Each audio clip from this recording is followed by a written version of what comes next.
What's up, everybody? It's your boy Trax. We're coming to you live on this Sunday night. This very nice, warm Chicago in the 70s was up in the 80s.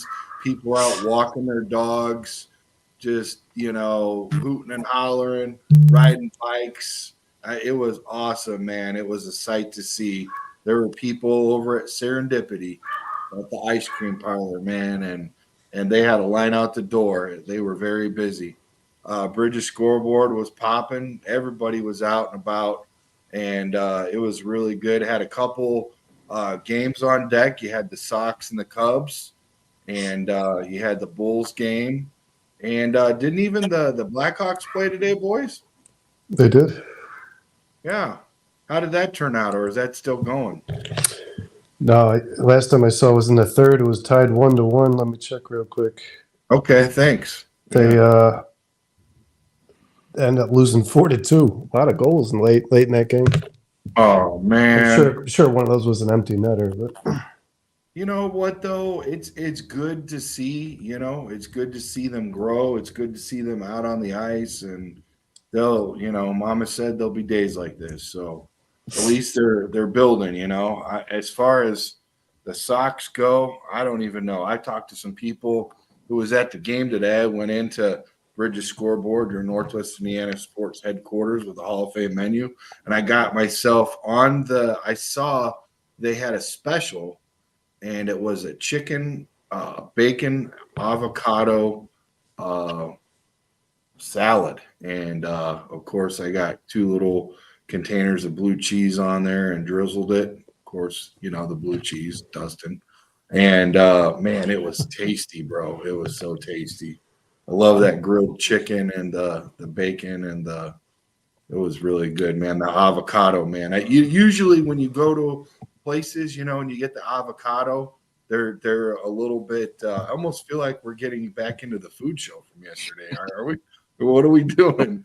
I just some places when you go get the avocado, it's like double the cost and half the what is that? portion. Fruit or vegetable? Yeah, portion.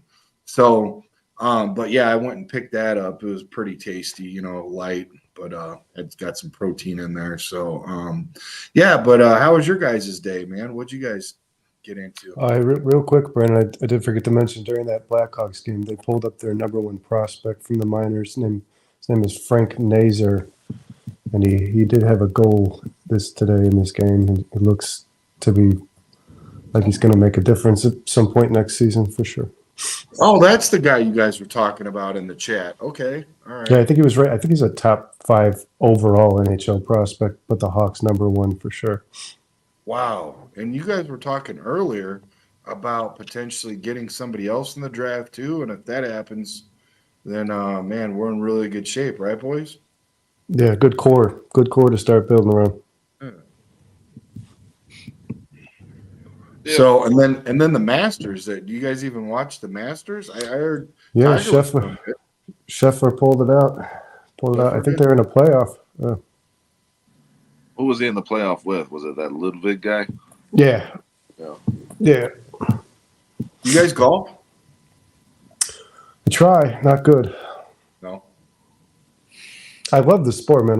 I remember watching it with my grandpa when I was a kid, so I do still watch it from time to time. Unfortunately, all the golfers that I've selected as my favorite, the guys I like to root for, seem to just kind of not really get it all together. Like I love Ricky Fowler, man, but he can't seem to get it together. We've got a couple outings, and I usually am looking for at least one. And last year I got one. But if you're interested or anybody's interested, man, it is a heck of a time. We get in the golf cart, go around, do some interviews, drink some beers, shake some hands, take some pictures. And then afterwards, they have this huge spread at Bridges, man. Fish and pizza and drinks, and it's a bunch of food. It's a good time. It's a blast. Everybody gets all dressed up. I think last year the best outfits that I saw was the Mardi Gras. They were dressed up with Mardi Gras, so that was pretty cool, man. That was pretty cool. I like drinking and driving on a golf cart. That's fun. Not the golfing part. It's the only legal place to do it. Yeah. Dude, I dropped my phone. I dropped the phone on they're really nice too, by the way, there, man. The staff, everybody, really helpful. This guy named Gypsy, he's out there. And but I dropped my phone on the path, and I just so happened to recognize it in time.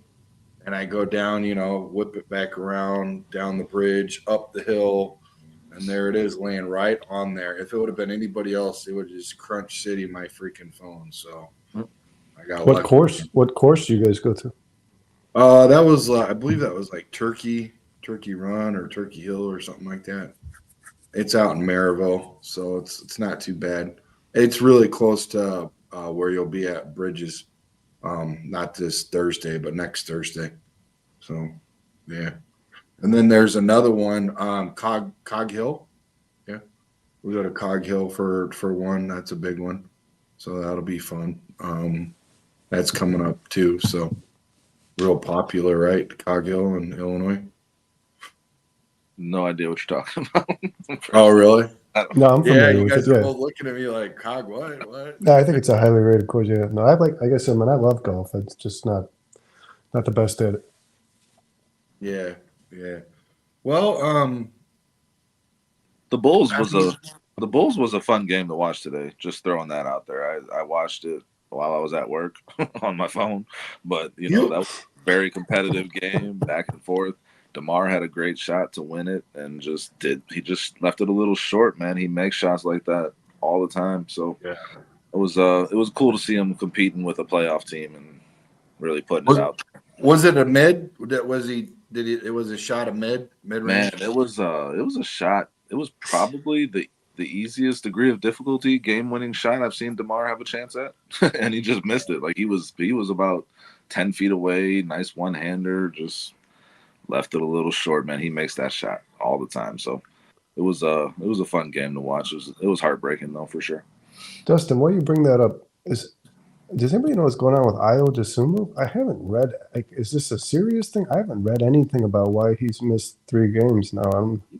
He was on the other night before they did like this scrub bench mob players that were out there. I was like, who are these guys? And they started I was just like, really? But he was out the game before that, and he did all right. I think he got 20 points or something. He had a good game. No, he's really developed this year. Specifically, especially, he's developed really well. I don't know if is that a guy they're going to be missing during their play-in, because that defensively you need him, man. No, he'll be out there. I think it's probably just more of a rest thing. Make sure he's good for the play-in games that they're probably about to get at least 2 of them. So good. Yeah. But no, his 3-point percentage is up to 40% this year. He's really nice. Really having a nice year. He'll be out there, I'm quite sure. I love that kid at Illinois, man. I thought they got a steal in the second round with him for sure. Oh, they did. They just flashed up a stat the other day where he leads all of the second round draft picks with most points. It's like over 2,000 something points, and he's killing it for, and as much as they use him, I don't know how many other second round guys get used as much. If you're on another team that's decent, you are not going to get used as much as the Bulls uses you. Oh, good especially point, with next year. You look at next year, and it's not going to get any easier or better rather, because everybody's locked up, and we're just on this crazy, cap hell.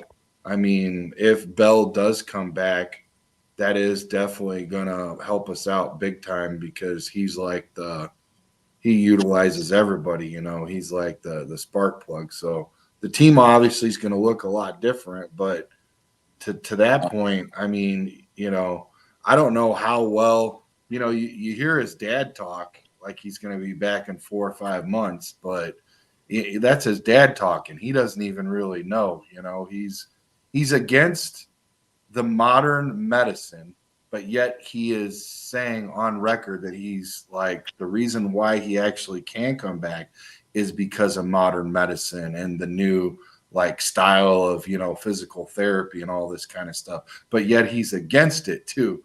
So it's like he's talking out of both sides of his mouth. You can't really understand that interview at all, man. It to me, it didn't make any sense. So I'm not putting any stock in the fact that he'll be back next year to play for us. You know what I mean?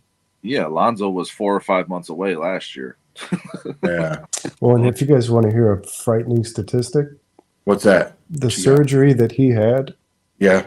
I think it was like 20% of all players have come back from and had like it furthered their career. Brandon Roy received the surgery once and it ended his career. He's received the same surgery 3 times. Lonzo Ball. Wow. Yeah, I'm Not good. Oh yeah, no. See, I didn't even know that. That's very interesting, and I'm glad you brought that out because I didn't even know he had it once. To be honest with you, you know, because I didn't know it was the same. What I'm saying is, I didn't know it was the same surgery that Roy had because I remember Roy. Roy was a fierce, you know, a force to be reckoned with, and then he went and had that, and it was like case closed, you know. So that gives me even less hope now. Jeez. Yeah, didn't But, Sean Livingston have the same surgery? Brandon, Who's was that? Sean Livingston one of the guys? Point Yeah, guard. Sean Livingston was one. There was in the last like 7 or 8 years, there's been like it's not a lot. There's only been like 4 or 5 players that have done it. But yeah, nobody's received the surgery twice. So I mean, Yeah. you talk 3 about 3 times for times. Ball, and it seems like every time he starts to say something like along the lines, every time we read a report like, oh, he's feeling good again. Anytime he actually has some like 5-on-5 activity, the guy's it's just right back in the same hole, man. yeah, hey, let's address the thumbnail real quick, boys. So basically, we're really excited to break down something that traditionally we usually break down with Windy City Gridiron with Lester Wilfong and Jacob and all those guys. But actually, Lester will be on Tuesday with us. Nice. Somebody help me remember the he says he sets his phone so he gets the he can't kind of ribbed me about that because last time I had him, you know, he's like, where's that link at? I'm like 5 minutes into the show. I'm like, oh my gosh. Yeah. So I left the chief editor of Windy City Gridiron just freaking waiting there. The guy that's invited me countless times to go watch the draft with him and all that cool stuff. But yeah, man, we're excited. Usually when we talk to those boys, they always are, you know, they're basically like the apple of my eye, man, because they always want to talk about the offensive line. They work from the inside out, you know, so we always hit the offensive line pretty hard. And quite honestly, this is actually, I mean, it's kind of like a bittersweet year because I don't know how the draft's going to go, boys. Honestly, I don't know where we're going to be at with it. And, you know, talking to Dustin a little bit before you got here, Brandon, because he was on time. And he showed up early because he cares.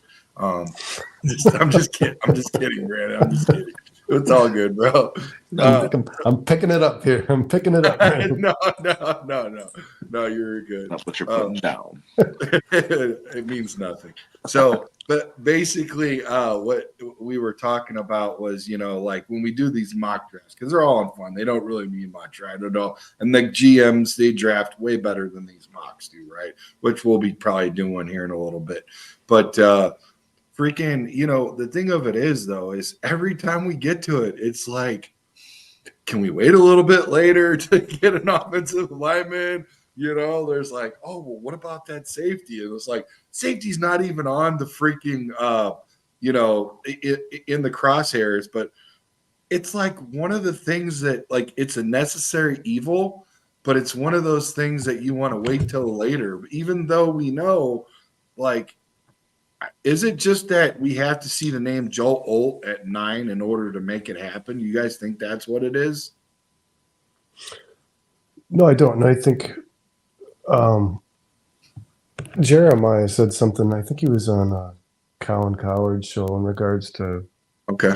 the wide. Like we've done a lot of these mock drafts where we've taken a wide receiver, and he made a good point. The wide receiver position over the last few years and moving forward will probably be a position that's pretty strong.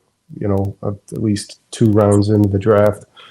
Offensive line, especially the tackle position, man. Those guys, it's after your first 4 or 5 guys that it drops, it really drops. Then you're talking about 5th rounders, where wide receivers you're going to have guys first, second, third, fourth, 5th round that can all make an impact. But I don't think, Brandon, that if Joe Alt isn't there at 9, that should be the only player that you consider. I do think that's the only player that's probably worth that 9th pick. So if you really, really, really want an offensive lineman and Joe Alt's gone, then utilize that pick to move around. And if, like Dustin said on this show, he's on record. I agree with him. If the Bears want Joe Alt and they want to get aggressive and trade up to get Joe Alt, you're talking about a premier left tackle for the next decade to grow with your quarterback. I would not be upset at all. Yeah. That's kind of what I was saying to you, Trax. Like we do these mocks and we trade up or we trade down, but Joe Alt is never a guy that we're looking at to trade up for. It's always for MHJ or Neighbors. And the receiver position in the NFL, I think the biggest reason you want to target it in the draft is because of these contracts. They're getting paid really well once they get that second contract. So finding a rookie that can perform like one of those stud guys, it's really valuable to your cap space, Yeah. But I would have to disagree with you, Brendan. I think there's a lot more than just 4 or 5 guys at tackle. There's a lot of options there that the Bears could address, like you were saying, with potentially a trade down. But I think at 9, you got to be looking at, hopefully, I don't think Joe Alt will be there, but I think at 9 you could be looking at Olu Fashanu. I think you could be looking at Fuaga. And I think you could be looking at J.C. Latham potentially if that's really the direction you want to go. And I agree, it would shore up that spot and really help out your rookie quarterback a lot. Well, I look at, Joe Alt, and I'm going to tell you, it very few times, in how do I say this the right way? 20 years ago, 25 years ago or so, like I was like the tall guy, right? Now you see these kids walking around and you're just like, geez, unbelievable. 14, 15 years old, and in my high school, I was like the bar, I was like literally there was only a couple, maybe 2 other kids that were taller than me or the same height. You're 6'6", right, Brandon? 6'6". So when I'm on the field and I played, for all those that don't know, I played college and semi-pro. I never played high school.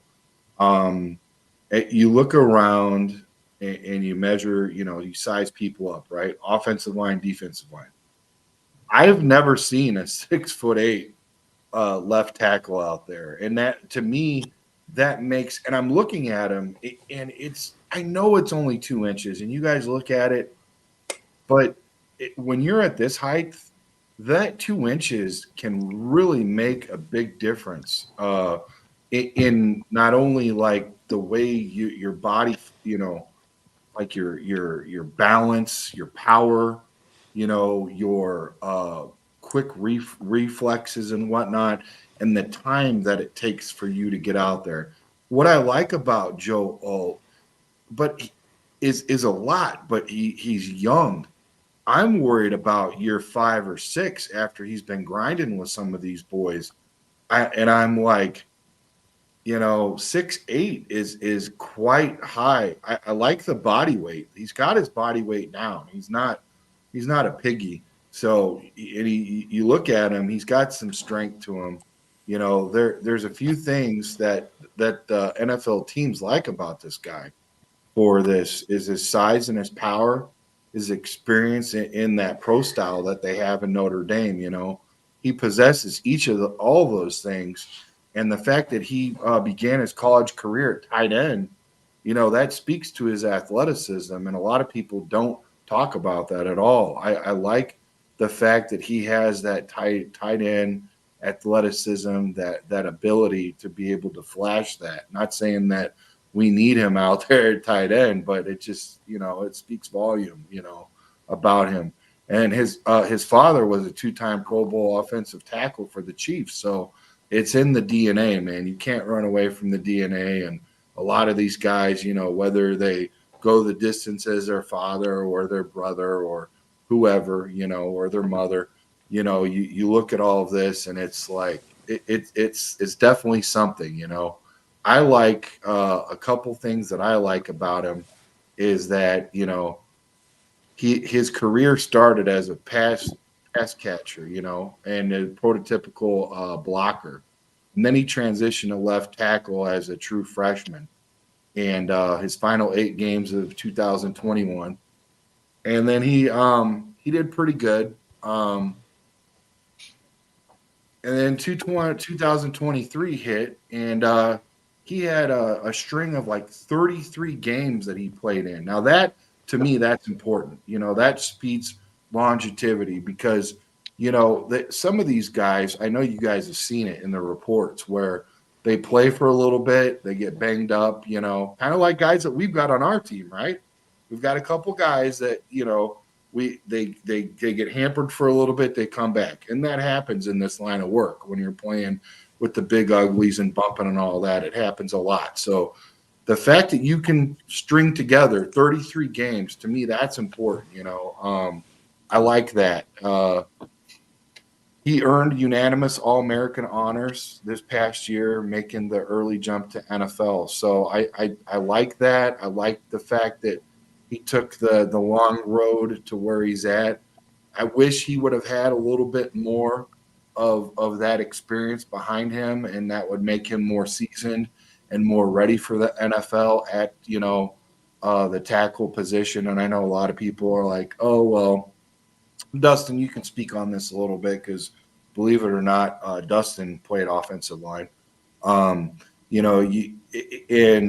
it helps. It really helps to get that repetition leading to retention, not even just underneath your own feet, but with the guys around you. I mean, don't you feel better when you're with a guy that's always at the guard position or the center position and you see those guys? It just gives you more comfortability, doesn't it, Dustin? Yeah, no, the continuity, and I mean, my level is like freshman through junior year playing Okay.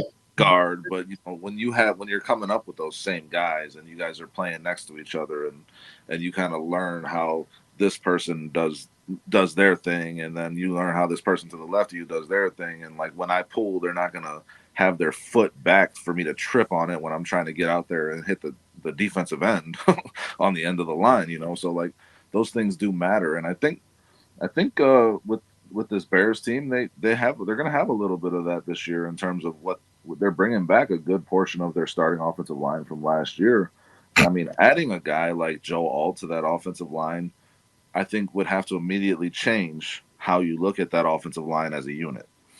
I mean, don't you? Like the amount of talent he has, the size he brings, the durability he brings, the veteran savvy he kind of already has after starting so many games. Those things are going to make a huge difference on this offensive line, and I think he could fit in pretty seamlessly. Yeah, the only thing that I bothers me is his lack of like extreme burst, like where you just see that like surge where that get off. Um, it's almost like not lackadaisical. I can't really explain it, but it's like getting punched in the mouth and then you just got like that quick surge right afterwards. That's the best way I can describe it. I think. Don't Um, just a question on that, Trax. Don't you think that I mean, because you hear that about a lot of left tackle prospects coming out now, it's because they're dropping back to pass protect so much. Don't yeah. you think that has something to do with it? Like they're always on their back, going to their back heel versus stepping out and moving forward. In terms of their pass blocking a lot more, setting. I do, but it's funny. It depends on what your style is. Because the one time I really got beat when I was playing against Racine, um, in Rockford, Illinois. This guy was killing me. He was actually the height. He was the one guy that is totally the objection to the rule. And that is this guy was taller than me, bigger than me. He had a visor on where I couldn't see him. It was during that whole West Nile scare, and like literally, like the whole time I was just bent over, like in the grass. He was kicking my butt, man. And I found out after halftime, and I was bloody and stuff. I was like, "This, I'm gonna die out here on this field." I'm like, what am I gonna do about this? And the one thing, like, he just hit me a certain way, like upside my helmet, that just knocked the screw loose, man. I got fired up, and the next play, I came off in like a run type block, so I fired off first, and the first thing that I noticed that when I fired off at him first, and I got my hands to his shoulders and underneath his shoulder pads, and I started to turn him. The first thing I noticed that with that is that now he's on his heels, so he's got to gain his balance and then get back to his bull rush. So then I popped him again, and then he came at me. All the while, he's still pushing me all the way into my quarterback.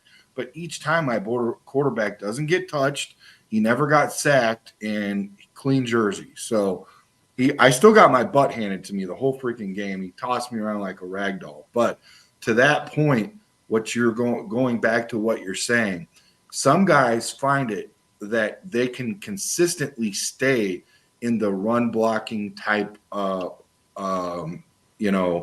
style in order to keep that constant, like, pedal, foot on the gas. You know what I'm saying? If that makes any sense, because I feel like once I start to anchor and I sag back, I feel kind of like lazy, if that makes any sense. Some of my strength kind of goes a little bit. You know what I'm trying to say?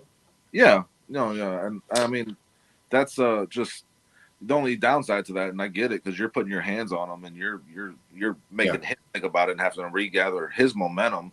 It's just if you don't have quick enough foot movement to get back yourself, then they're going around you if they gather for you.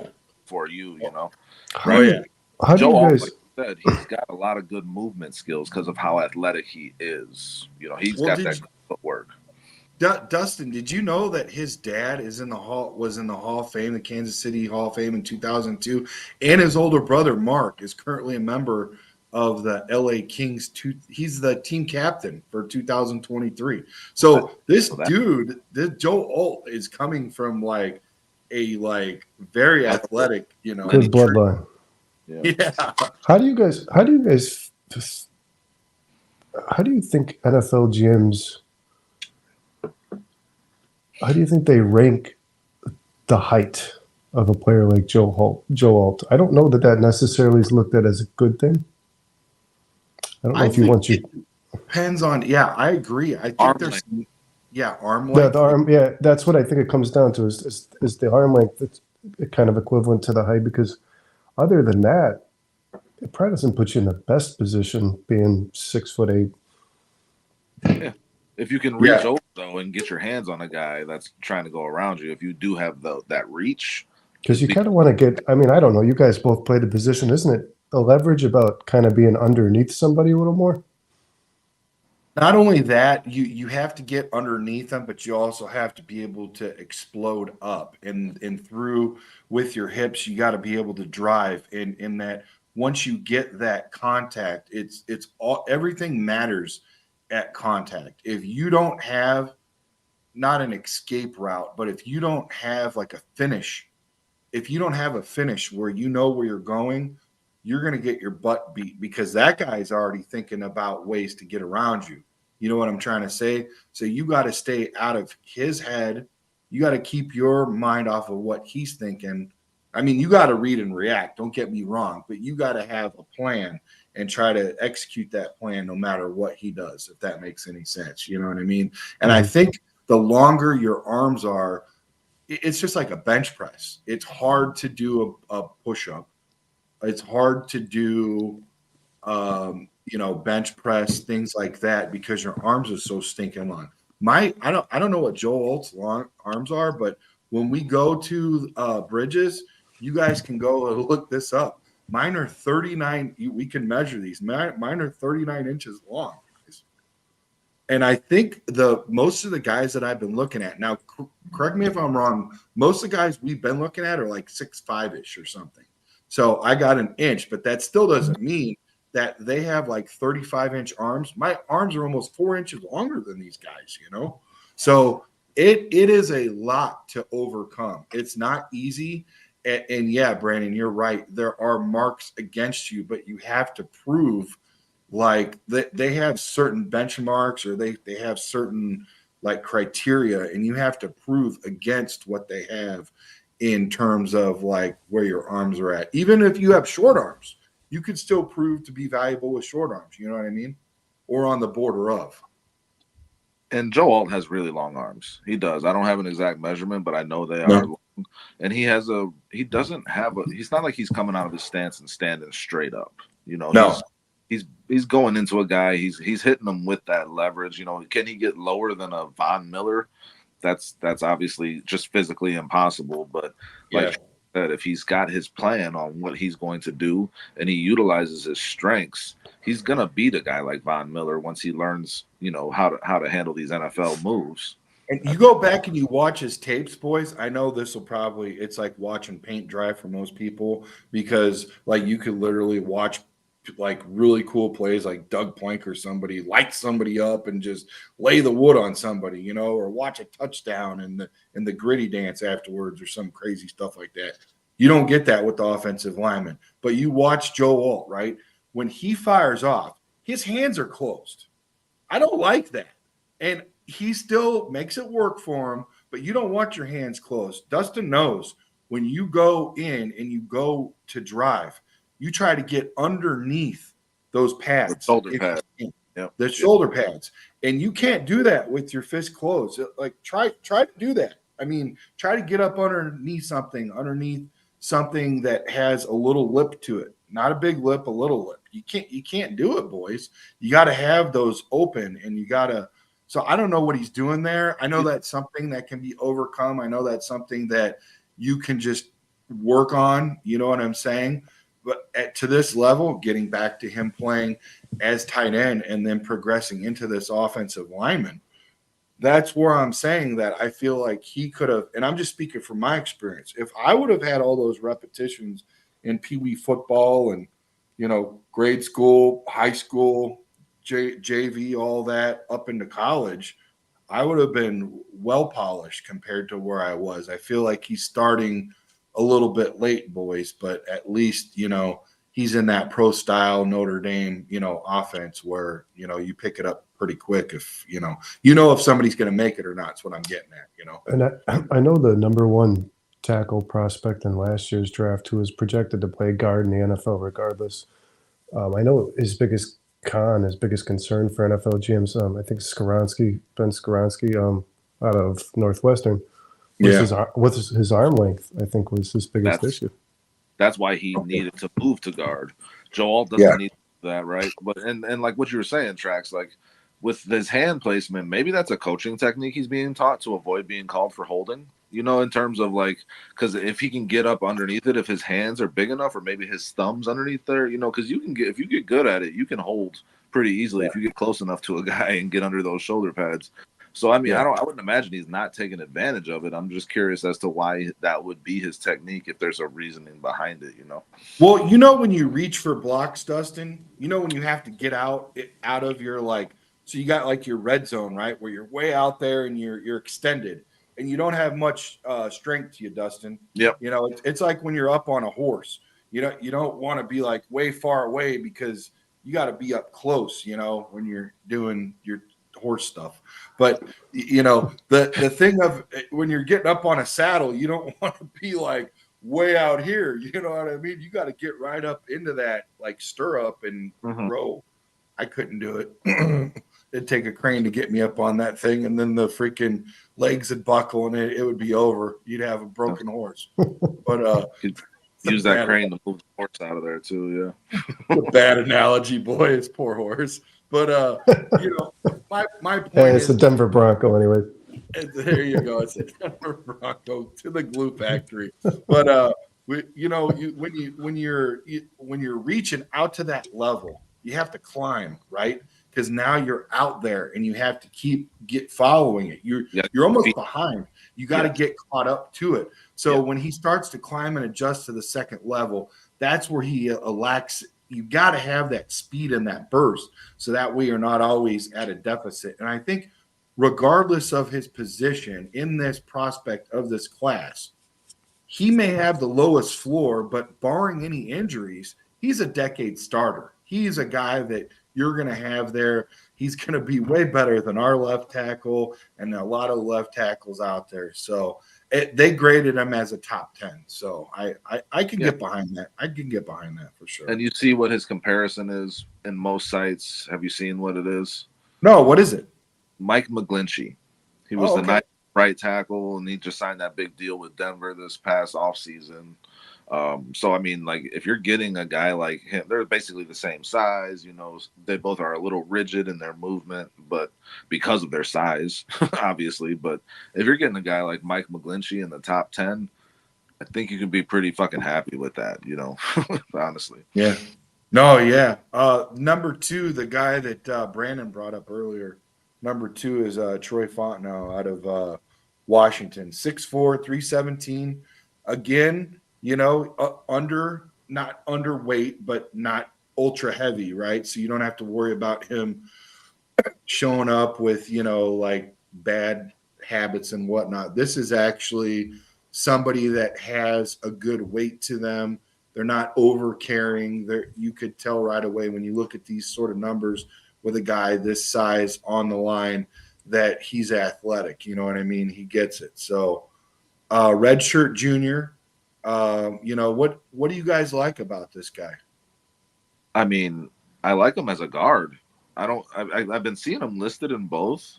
I don't understand the thought of him being a tackle in the NFL, to be honest, in terms of his size, in terms of his length. I think he's a first top 20 pick guard in the NFL. I think he's the best guard in this draft. But when you look at these guard lists, he's not topping the list because I guess they're listing him at tackle on a lot of sites. But he's a hell of a mover. He's got very quick feet, and he's fast for his size, and he competes on every goddamn play. He doesn't want to lose ever. The guy across from him, so I like him a lot, just as a guard, not as a tackle.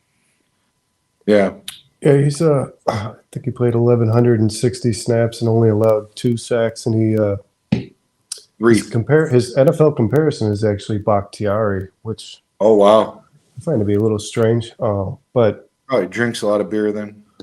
I think I do agree with Dustin. I don't love him at left tackle. And I think if he were to just have listed himself as at right tackle, he might even have a little bit more of a draft stock. Because I do think he's a guy who ends up being switched to right tackle or guard. I mean, he's only 6'4", which, I mean, it's a big boy, but like we were just talking about, these guys just keep getting bigger. And guys like that, you place them in the interior line, like Dustin said, you let them play guard. It's good for quarterbacks like Caleb Williams, especially guys who aren't, 6'5". Yeah, what I liked about him too. I like about what you said about all those repetitions and just giving up. My notes say 3 sacks, but we're just splitting hairs.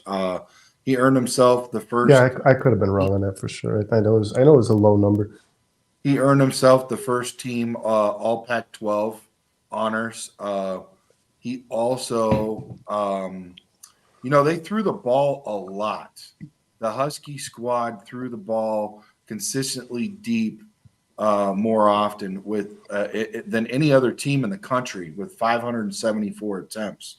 So for me, I'm almost wondering, if he was starting at left tackle for 2.5 seasons, for me, an easier look would be to move him over to left guard. Not saying that your idea about moving him over to right wouldn't, hurt at all, but I definitely could see him at left guard. And that's only because of the familiarity with being on that side of the field and all that, Right. and the blocking and whatnot. You know what I mean? And I haven't seen anything that says he's played swing. I haven't seen anything that says he's played on the right side. And you're absolutely right, Brandon. You look at a guy like Nate Davis, even when the Bears had all those injuries on the left side of the line, the guy can't move. Some players just Yeah. can't go from one place to the other. So Here's what I like about what they're saying about this guy, and Dustin, you'll appreciate this. He plays with his knees bent. That's very important. A lot of guys, when they struggle, it starts in the mechanics, right, boys? And they don't bend their knees. Next thing you know, their butt's not down, and the feet have to be spread a little bit wider than your shoulders. He does all three. So, like, for me, that is a home run. Like, that tells me that even when you're struggling, you already have that base foundation to where the last thing you want to do when you're in the field of play is think. If you have all of your motor skills underneath you and that's your go to every time, you don't have to worry about that. You understand what I'm saying? And this is one of the things that worries me about Caleb under center, boys. Is he going to figure it out? Yes. He's a consummate professional. It's going to eat him alive until he gets it right. I'm telling you, he'll be the first one on the field and the last one to leave. He's going to make sure he gets it figured out. And maybe it's not as big of a deal to him as it is to us. Who knows? All I'm saying is that when you have repetition leading to retention, as this guy does, he makes all of the right things. And I think that's why when you guys were talking to me about it, I really had to look at this guy because, Dustin, you've brought him up a couple times. Big Nasty, or not Big Nasty, Buck Nasty. He put Big, but Buck Nasty, he brought him up a couple times, this Fortuno. And, and there's a couple guys, I think maybe even Nomad or somebody on his group might have brought him up. Man, I'll tell you what, the more I read about him, the more I really liked, and watching his tape, it was really good. Listen to these numbers, boys. I like, okay, these aren't numbers, but what happens next is. I like how he shuffles easily to his left and to his right. That's really important. When the play is moving laterally, that's really important, right? Especially when it comes into pass protection and the running game. He was 31. He was a 31 game starter, 28 at left tackle and 3 at left guard. Now, I know the 3 at left guard isn't like, whoa, it's blowing your hair back, Brandon, but it still shows that it wasn't one. So something had to be there in order to go to game 2, right, Dustin? And it was 3. So, and maybe that's all they need out of this guy. But with no known injuries during his football career, to me, that's huge, boys. That's huge. That's important. What do you guys like about him? Like I said, I just like the way he moves. He's athletic. He's really fat. Like, he's athletic and you know what? He's a little shorter, but his arms are long. Like, he does have his arms are 35 inches. They're longer. They're longer than Fuaga's, who's taller. So like, he can get into guys. I mean, maybe right tackle. I just don't see him as a left tackle, just in terms of like how quick he is with his feet, how nimble he can be pulling. I would just love to see. I would love to see him at guard, getting out in front of a running back, on a lot of these pulls and sweeps down the line, because he can move faster than a lot of other guys you're going to have in that spot. But I do like him. I think he'll go to the Seahawks, to be honest. I think that's where I see him going, where a lot of people are going. Okay. Yeah. Let me ask you guys a question. Brandon, you really think through things. Is it at all possible that we pick up a guy like this, maybe trade back at a 9, trade back a little bit, pick up a guy like this, maybe have him battle with Braxton at left tackle, and him just be at left tackle possibly this 1 year, with Braxton backing him up if he does, in fact, which he probably would be automatic, at some point before, during, the all of the training and stuff, you know what I'm saying? The off-season training and what have you.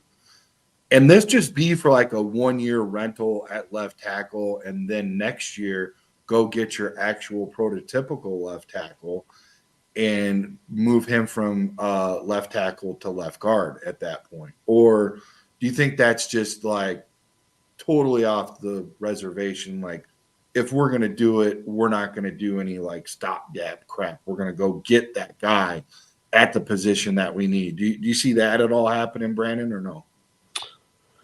Yeah, well, I think you're right in the first place about trading back. His highest projected spot is 16th. But no, Okay. I absolutely think if he was drafted, they would allow him. You know how the Bears operate. They like guys who can move around. I think they'd absolutely give him a chance at playing left tackle. And if it didn't work, as to Dustin's point, if he were to move to left guard, that would give you the ability to put Tevin Jenkins back on the right side next to Darnell Wright, because I think Nate Davis is the odd man out if you end up drafting a player you really like in Troy. But I do think I absolutely think there are a lot of there's a lot of analysts and scouts who believe he might be moved inside, but I haven't read anything that says he wouldn't be just like a lot of the guys. To me, he's very similar as a lot of the tackles that were in the draft last year. Most of the tackles in the draft last year, like Broderick Jones, Paris Johnson, guys like that, obviously going to get the ability to try to play the position they played most through college. But you at least know if you're getting a guy who can't get his head wrapped around the left tackle position at the NFL level, you've got a guy who can move inside. And do you guys know, was it Webb or was it Leno? One of those guys that we Webb. had at left. Webb would go back and forth. He would move around a lot, Jamarcus. But Webb. one of them had smaller arms than a prototypical tackle. Probably Webb. I think Leno had a big wingspan. Really? Yeah. I could be off on that. I thought Webb was had really long arms, if I recall. Yeah, I don't remember Jamarcus Webb too much, man. He moved around a lot. Yeah. I know that he would get into different spots, but was that the guy Jay Cutler pushed during a game? Yes. Yes, it was. I remember that. He let Jay Cutler do it. Yeah, and what's funny about this whole deal, okay, is like you could tell when somebody's writing this stuff up, they're like all in on this one guy, right? Because they're just like giving you like this stellar write-up, and they break it down and they talk about while Washington was beaten up front in the national title game, lost to Michigan, Fontenot was quietly the most impressive lineman for either team. Whether at left tackle or left guard, Fontenot looks like a plug-and-play NFL starter who, barring injury, should be a long-time anchor.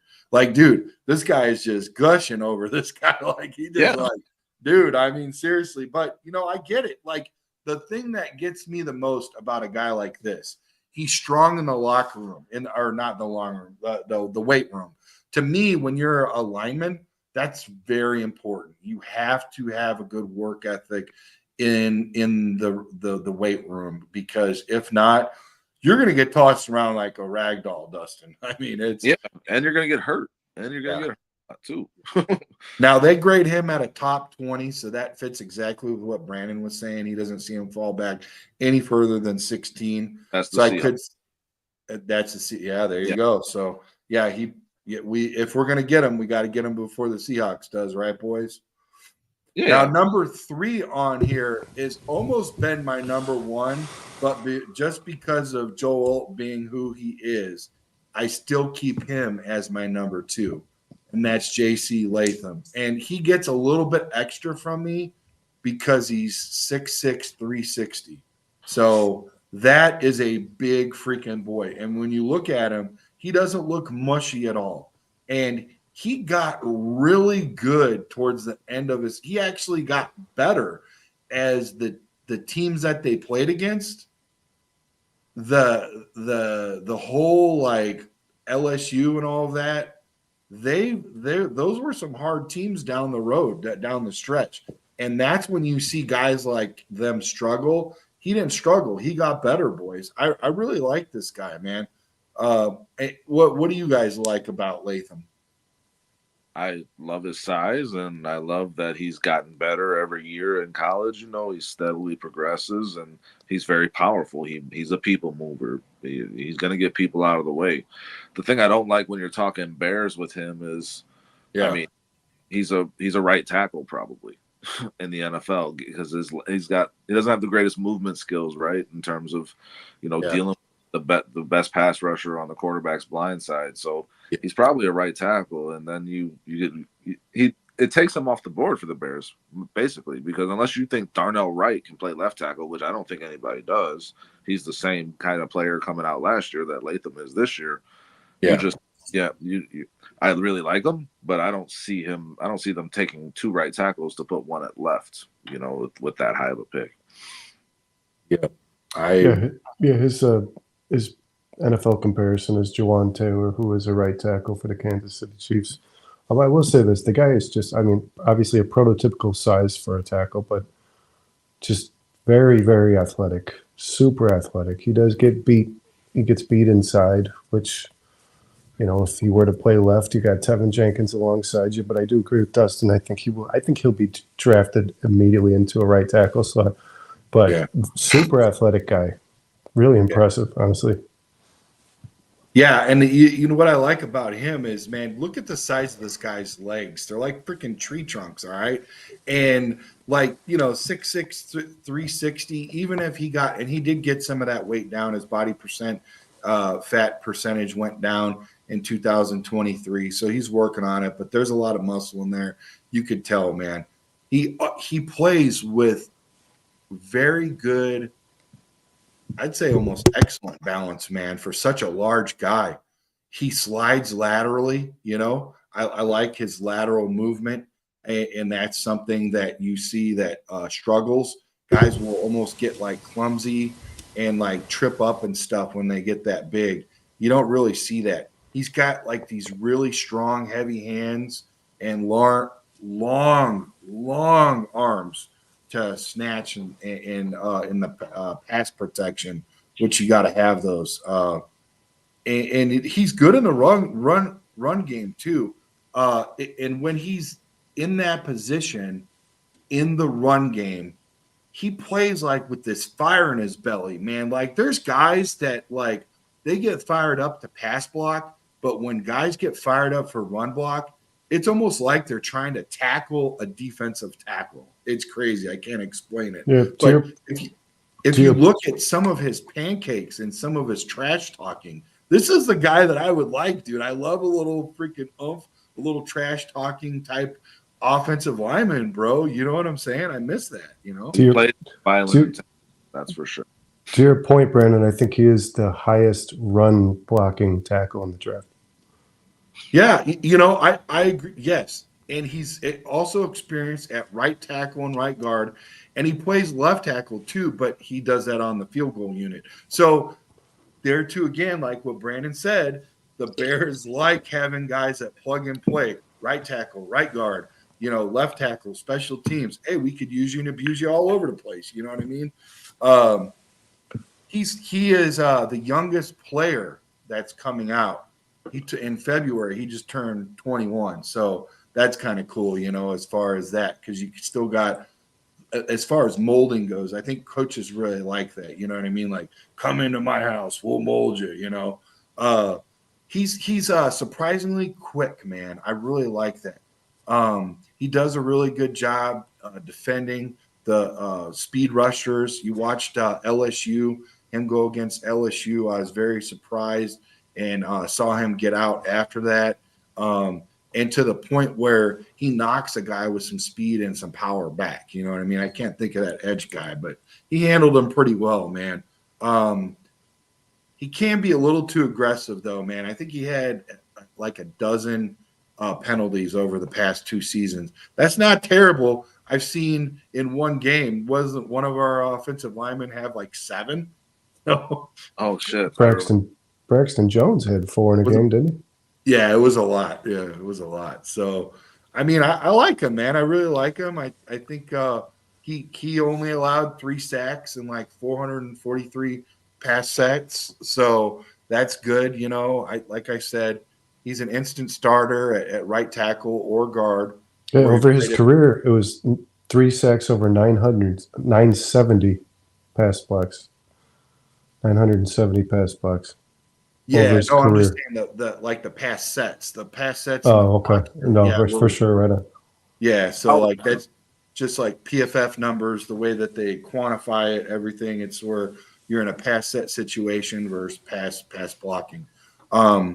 Tracks. Would What's you up, brother? would you draft this big boy with the thoughts of him being able to, given how young he is and moldable, of him being able to be your starting left tackle? Do you think he could do it? I would, but here's the deal. This is my catch. Okay, bro. I can't pass up on Alt. And here's why. He almost has like that Caleb Williams feel to him in this draft. And I feel like if one is significantly less valuable than the other down the road, it's my ass. You know what I mean? It's Yeah. not that for me, the Alabama guy checks out more than the Notre Dame guy because of his age and all that. You know what I mean? But I mean, why were you asking that question? I'm more just asking it because I'm just thinking as a Bears fan, like Yeah. it because Joe Alt, the potential for Joe Alt to be an option for us is low. I'm not counting on it. I would love it. Oh, AC Latham, the potential is very high. He will be there at number 9. Now, yeah. the only reason you take him is because you think he can be your starting left tackle. If not this year, you let Braxton Jones play out this next year, and you build him up to that. Like that's why I'm asking that question. Bro, I agree with you, and I wish we had that luxury, but I really don't think we do. I think that if we burn a draft pick in the first round and get one of these boys, they better start because other people are thinking we could have got an edge, we could have got a receiver. You know what I mean? So yeah, I agree, and I felt that way with the Darnell Wright pick over Jalen Carter. I thought Jalen Carter was a much better impact player off the jump, and but at the end of the day, like Darnell Wright is a really good right tackle for this team, and I think in the long run it's gonna pay off. So if you think of if you're thinking long term, I just feel like there could be potential there if you feel like he could be turned into that left tackle prospect versus. Do you guys remember? And for me, you guys know how spirited I am, right, boys? And you could tell, like, I bleed offensive line, right? Here's the thing. You guys remember when Tevin Jenkins stood up for his freaking quarterback? How awesome that was. How, like, even, what do you call it? Poll said something about it. Everybody was speaking about it. Like, this is the guy that we need on our team. Yep. This is what I'm telling you galvanizes. Like, this might be one of the few things that's keeping Tevin on our team even at the end of this year. Hopefully, Lord willing, he stays healthy and you can build upon his success and you could show how great all those measurables are and not have to stand on just that attitude and grit. But that in and of itself, Brandon, that's what can keep you on the radar and in the building when you're not having really good success. And I think that transitions over to the rest of the team. Like you kind of like take on that persona. And the best way that I can explain it to you right now is that coach over in Detroit. It almost feels like that team has taken over like his type of personality. You know what I'm trying to say? Oh, yeah. Yeah. And I think this guy from Alabama, I'm telling you, I've watched some games. I've watched his highlight reels. The guy gets fired up, boys. And there's not a lot of people as offensive linemen that get fired up. Now, I will say Wright really impressed me with his fiery personality. So if we get Tevin on there back and healthy, we get this boy over there healthy. He's all fired up, Latham, and we get Wright. Oh, man, that offensive line is going to be a force to be reckoned with. Yeah, I think the Bears have always they appreciate the kind of aggressive attitude the guys have at the offensive line position. I mean, you went from Owen Kreutz to Kyle Long to Tevin Jenkins. All these guys are pretty well known for being mean. That's the attitude is mean. It's what you should be. You're playing football. And I just gotta it's unfortunately the one position they just haven't found that at is the left tackle spot. I mean, we talk so often, especially on this podcast, about how badly the Bears have done in the history of their franchise at the quarterback position. How many left tackles can you guys think have played for the Bears that are, potential Hall of Famers? Like it's a position they've never really done well with. Yeah, it's even looking back with the 85 Bears, you quickly go to Jay Hilgenberg, who I was on the phone with earlier today. He's got a really beautiful golf course, boys. We got to go check that out. I think it's called like Strawberry Hill or something. Or he's like, come check it out and show me how you podcast. I'm really interested because Where's that at, Brandon? it's in Wisconsin. I used to live 5 minutes from that course. Oh, really? Yeah, it's right off Highway 50. Yeah, that's his, bro. No way. That course is beautiful, man. It's beautiful. Oh, really? Oh yeah. Yeah. So he's like, if you ever want to go out there, and he says, come hang out and let's do that. And man, we could travel the world or the United States at least with some of these guys with what they got going on. And I just wish I had the time to do it and the money. Yeah, same. So, man, you know what though? Like Jay and Jimbo Covert and Keith Van Horn. Those three boys, to me, were like the biggest impact on that offensive line. Big Cat Williams was a mammoth gentleman, and he had that attitude you're talking about. That he kind of led that team with his attitude. I really respected and appreciated the way he played the left tackle, and he didn't take no shit, and he didn't let else take it either. So. Yeah, he comes to my mind. I was born in '86. I didn't see a lot of those guys you were just talking about play live. But Big Cat stands out to me as that dude. Garza's another one that they, he gets lost in the shadows. I mean, you watch this boy's workout ethic right now down in Texas. He's still getting it. He's got like these heavy chains and he's squatting them. Like, why? You're not playing football no more, bro. I wouldn't say it to his face, but I'm telling you, right, he might grab that chain and freaking, who knows. But freaking this guy is ridiculous. Like the only thing that you're going to be picking up at his age and my age is a laundry hamper or something. It's not really all that, you know what I mean? I think Brandon has the biggest chance to try to pick something up heavy if his life depended on it, working around those horses, but – and then in that, you could just lift all the time and be like, I'm around horses. Like, enough said, 1,000-pound freaking, animals, But freaking crazy, dude, Roberto Garza. And then switching over from guard to center, that says a lot about a guy like that, man, Yeah, old recruits too. Old recruits for sure. Shout out really quick, man. I've been terrible neglecting over an hour in the chat. Sean Lugo, man, what's up, man? What's happening, fellas? Ron's in here. What's up, guys? From freaking North Dakota. What's up, boys? Thanks, guys. Michael. Owen Kreutz, too. Yeah, Owen Kreutz.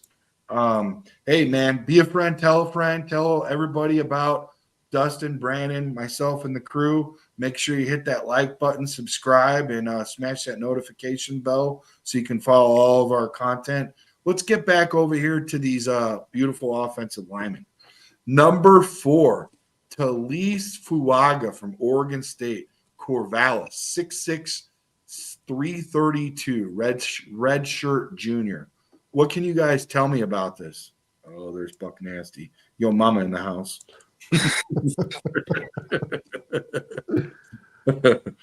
What can you guys tell me about Fuaga, man? Obviously, a super talented player, man. His highest projected spot is 14th overall, and I was mistaken. He actually has the highest run grade block out of the tackles in the draft with a 90, which is off the charts. But no sacks allowed on almost 700 snaps, so he's also pretty established in the pass block as well. But the entire offseason, all we heard about was, obviously Joe Altis, who Alt is, but all we heard about was Olu Fashanu, and this Fuaga guy is just like J.J. McCarthy, climbing every draft board I see, but for all the right reasons, not just because of a good day at a combine. Once people really started to get into his film and break down his body of work, he's clearly a player that often wins from the guy across from him. So I really like him. I really like him. I do. I have him ranked as probably a top 3 prospect with the offensive line in the draft. I agree. He's a violent dude. He's a road grader. He's all those things that you want a tackle to be. He's massive, you know. He's got the size, he's got the mentality, he's got the skill set, and it's both in pass and run. You know, I feel like you hear a lot about, and you talked about it, Tracks, like him moving to guard. People are trying to pressure him to do that to increase his value potentially, right? Or right tackle even. But I see this guy as like a Penei Sewell type, honestly, like that type of player where he could be a special talent at left tackle. You mentioned Olu Fashanu, Brandon. I'm sure we're going to talk about him going forward, but he was that second left tackle for so long in these draft talks. But the shine is really off of him, and I'm looking at Fuaga as like, if you can't get Alt, take a chance on this guy. I don't agree that he's a right tackle. I think he's a left tackle, and I think he could be a stud in the NFL in that Penei Sewell mold where he can do everything really well, and he sets the tone for your entire team. Yeah, man, I agree with you. I mean, he's just a natural beast. You know, this physical specimen. He just mauls guys over, man. He's got like some serious strength to him. I mean, when you look at like that strength I was talking about back with JC Latham, this is a different type of strength, boys. He just like he springs. He's like spring loaded off the snap. I've never seen anything like it. Like he is so fast. Like when I was listening to Tommy Harris the other day, and he said that there was two of his highlights that the NFL took off, and one of them was when he went and he sacked Jeff Garcia. I guess because of the concussion protocol and all that, it looked pretty nasty, so they removed that. So whatever. But the other one was he counted. He jumped the snap of the ball, and he actually got the ball from the center. The center was hiking the ball to Tommy Harris when the play was over. So, like basically that's kind of that speed that I look at this guy, man. Like it's ridiculous. Like that just makes you like, if you just see somebody do that once during a game, or if you hear about it, it will stick in your head every time you go up against this guy. I mean, I'm telling you, he's got like this seek and destroy mentality, like just shoving guys. It's ridiculous, man. He's he did really good at the Senior Bowl. To me, I don't really hold a whole lot of that at value, because it's just one game, and everybody dresses up like it's prom. It's obviously a little bit more important, than the others, but and they play it a little bit more seriously, and all of that. But the thing that gets me the most is people need to look a little deeper than these Senior Bowls. You know what I mean? Than the highlight reels. Let's hear about the locker room. Let's hear about practices. How's this guy in the locker room, practices, in the weight room, stuff like that? To me, that holds value. And this type of guy, when you see these things and you hear about these things about what he's doing, he's hitting it all at every level. You know what I mean? There's no way you can't just come out there and do what he does without hitting it at every level in the weight room, practicing, all that. You know what I mean? So yeah, I like him. The one thing that does concern me a little bit is that his he lacks the arm length. I think it's like 33 and 3/8 or something is his arm length. So yeah, that could be a little bit, as far as like speed rushers and that. So I think that might be why they want to move him in a little bit, as his kick and slide and whatever on that outside, So or a right tackle even. I see a lot of people saying that.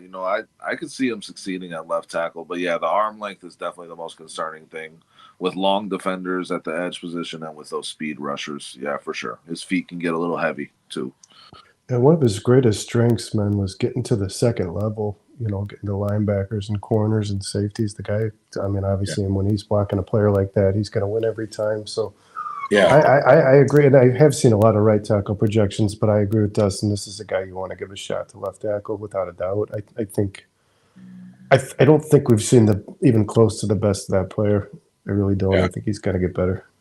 Well, and I think so too. He'd have a lot more credit and sustainability of credit, like value if he was playing for Ohio State instead of Oregon State because of the lack of talent that you're playing up against in Corvallis, Oregon. It's not even the same as the talent that you're playing with the Ducks. You know what I mean? The Ducks always have the higher road when it comes to terms of all of that. So you look Out, at it.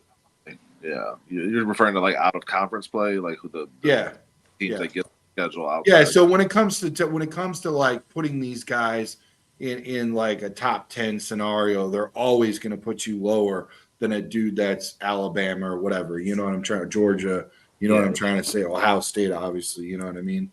So I do like the fact that he had 0 career sacks allowed, and he's arguably, like you said earlier, Dustin, the best run blocker in the draft class. So this is freaking amazing, and that he is. It really bothers me sometimes that the conference that you play for and where you're at is held against you, and it doesn't matter how strong or how hard you play, or dude didn't give up a damn sack. Come on, boys. Let's give him a little bit more credit. You know what I'm saying? Yeah, and then like So, Brandon said, the highest graded run blocker in college football. So like he might be that diamond in the goat's ass that Buck Nasty keeps talking about. Well, and what you were saying too, Brandon, his pro comp is, and I quote, a much more aggressive version of Arizona Cardinals offensive tackle Paris Johnson. So he's got that attitude you were talking about. He's got that. He's mean. The pro comp I saw was Brandon Scherf. Yeah. That's not great. That's not a great comparison. Paris Johnson, obviously, I believe, finished at right tackle for the Cardinals. To me, man, his comparison is Penei Sewell, and I'll be, if I'm wrong, I'm wrong, but I'm going on a limb, and I'm saying that guy could be that type of player in the NFL. What's Penei Sewell's wingspan? Much bigger. It's bigger. Yeah. What about this Olu Fashanu from Penn State, boys? 6'6", 317, redshirt junior. Go ahead, Dustin. He's an amazing pass blocker. He's the best pass blocker in this draft at the left tackle position. I get really concerned with the fact that he's really not good at all in run blocking. He can get in front of people and kind of get them out the way, but he doesn't stand out in any positive way. He doesn't grade out well in the run game. And then, in bigger games that he's had, he hasn't performed well. He didn't perform well against Ohio State at all. I think he's had a lot of hype around him, and maybe people are digging into him a little bit. But I think some of these things that people are saying is there's some weight behind it in terms of maybe we should pump the brakes on him being a top 10 pick. He's got the size to be a starting left tackle in the NFL. He does, and he has the movement ability. It's just, can he move the people in front of him when we're trying to run to the left side? Yeah, from everything I've read, he's phenomenal when it comes to really skilled edge rushers.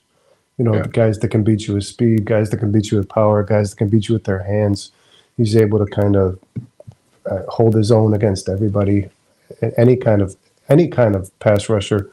But like Dustin said, that all I've read so far in regards to his run block, and I haven't seen him a whole lot, I'll be honest, guys, but when they dug into his film, it's when he's trying to get to the second level in run blocking, his biggest issue is just losing his footing.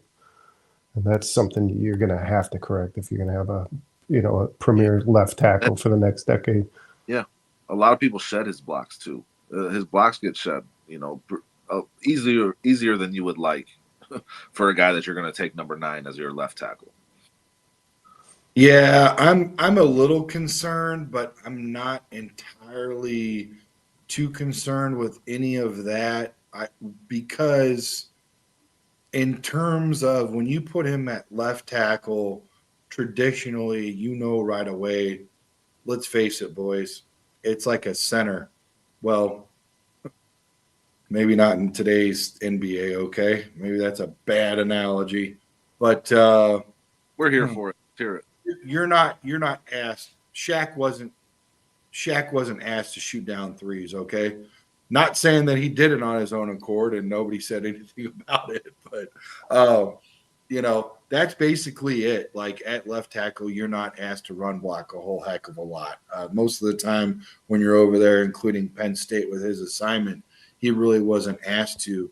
And what I liked about him was in 3 seasons, he didn't give up 1 sack at all. That's freaking amazing, dude, especially playing in the Big Ten at that level at Penn State. I mean, he did struggle with Ohio State, but that was more of the athleticism type thing when it comes to back to what you guys saying, run blocking and stuff. But man, when you watch how graceful this huge human being is, his slides, his kick steps, all this stuff, and it's almost like he's like dancing with his defenders, man. It's crazy how he gets out there. I really like him at left tackle. I wouldn't be opposed to it. He's still got a lot. He's got a very high ceiling, man. Yeah. I mean, like he's just getting started, and it's pretty freaking crazy that he's just scratching the surface of his potential. I like how he keeps his pads low and he rolls his hips. That took me a while to learn how to roll my hip. It was a very hard struggle to get into the blocks and roll my hips. I didn't understand, like, what the hell are you guys talking about? Why are you so worried about my hips? Freaking once you figure that out, that it helps control your legs and push that power upwards into your block, then you start to understand, man. But he can move people off the line. When you can move people off the line, the rest will fall into play. I also like the fact that he has no known injury history. That's important to me. But man, I am a little worried about the feet, and all that kind of stuff. His agility. What else did I see? The tape, some of the tape going against bull rushers. I'm a little worried about that. It seems like he needs a little help with that, and they're very common in the NFL. Like a bull rush is definitely a lot of people's go-to. You know what I'm saying? So, top 20, they grade him out at top 20. So, not sure if he gets to us or where he goes, but notice a notable. The highest that he's projected, the highest they think he'll be picked, is with the 9th pick. Yeah. Really? Okay. In a lot of mocks. Yeah. And just to piggyback on what you were saying, Trax, like the physicality part of his game, the violent tendencies that you like to see in a guy that's playing on the offensive line, and just that nastiness, he kind of lacks it. Now, not saying that he can't get that, but when you watch when you watch Trent Williams on the 49ers, he is trying to take someone's head off when he's run blocking, that guy's nasty, man. Yeah. Tackle in the league. And if you're drafting number 9, you want him to be that. So I think I agree with you. His upside is really high considering how well he already handles the pass rush.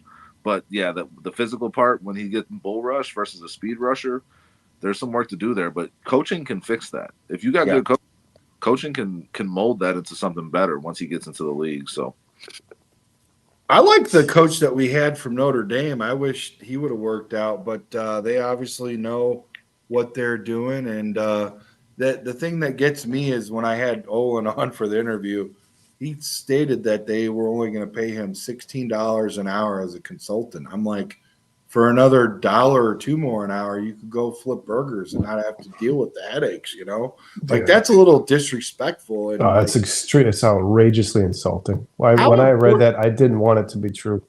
He did. He made that, like, he brought that out it's in the YouTube chronicles of our freaking, go check it out, dude. Dust it off. It's crazy. I was just like, oh my God.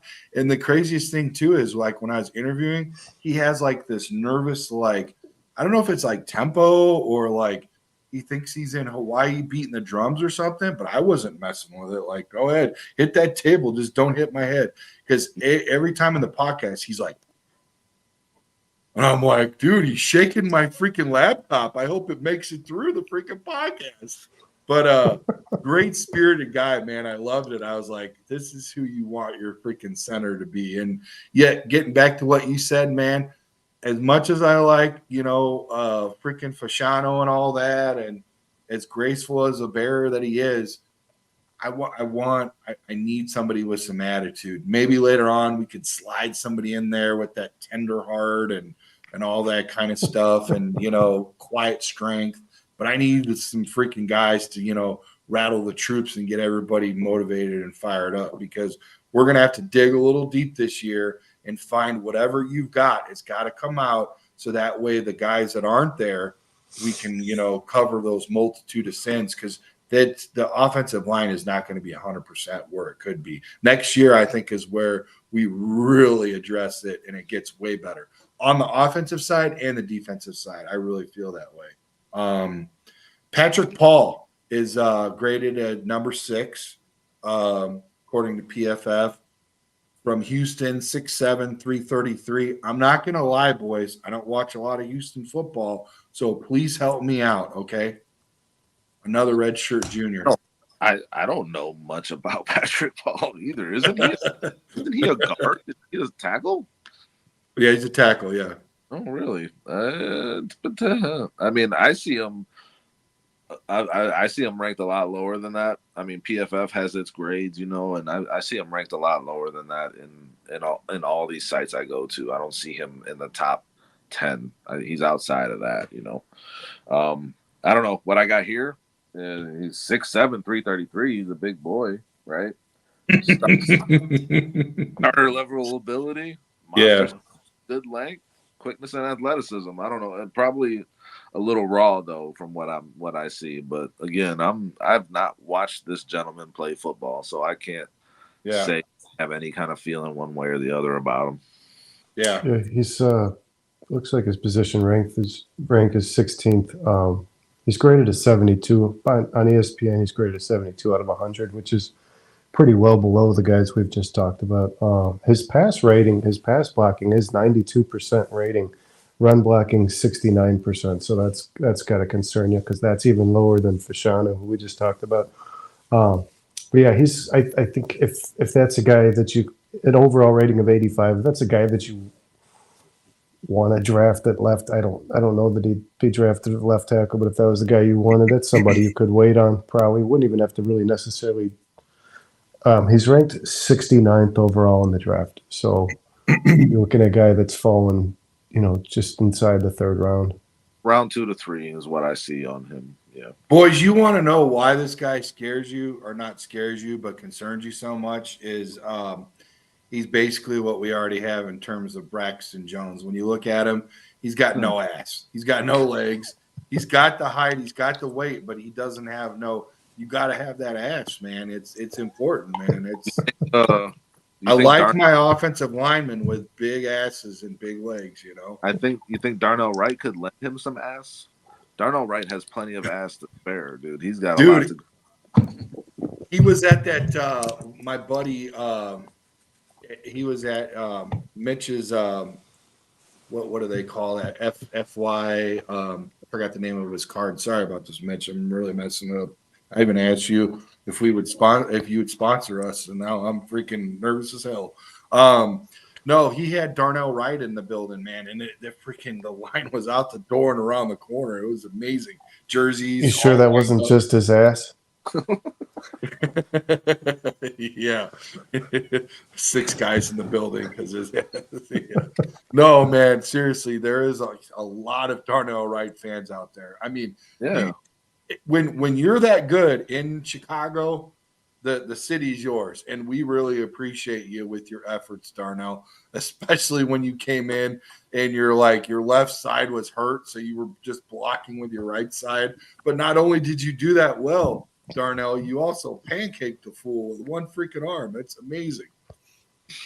But this guy, I don't even want to talk about him, dude. I really don't. It's Yeah, kind of he's not even going to. Let's just move on to number 7, Amarius Mims from Georgia, there we go. 6'6", 340. Junior overview. I mean, dude, he was Georgia loved him, man. Georgia loved him. He was a bulldog through and through. He was a crown jewel, man. I love this kid. But what do you say about him, Dustin and Brandon? What do you guys think? Yeah, I think I do like him. I like Mims a lot. I think he's in a very tricky spot for the Bears, though. His projection is late first round. I don't know how the Bears get there. I don't think they'd trade the 9th pick to go to the bottom of the first round, and I don't see them trading up into the bottom of the first round. But no, tracks. I mean, the guy is clearly a talented player. He's ranked 89 pass, 76 run. His overall rank is 88. So not very far off some of the best players, some of the best offensive tackles in the draft, and a guy who, I mean, it's a value pick. If you end up falling, you end up trading your way to the bottom of the first round, and you get a guy like him who's ranked not too much behind guys like aficionado. I think you're getting a little bit of a steal for sure, but I don't know his projection. I don't know that rating is based on him playing left tackle. I think he is definitely a left tackle. I got him at 6'7", that the same weight, 6'7".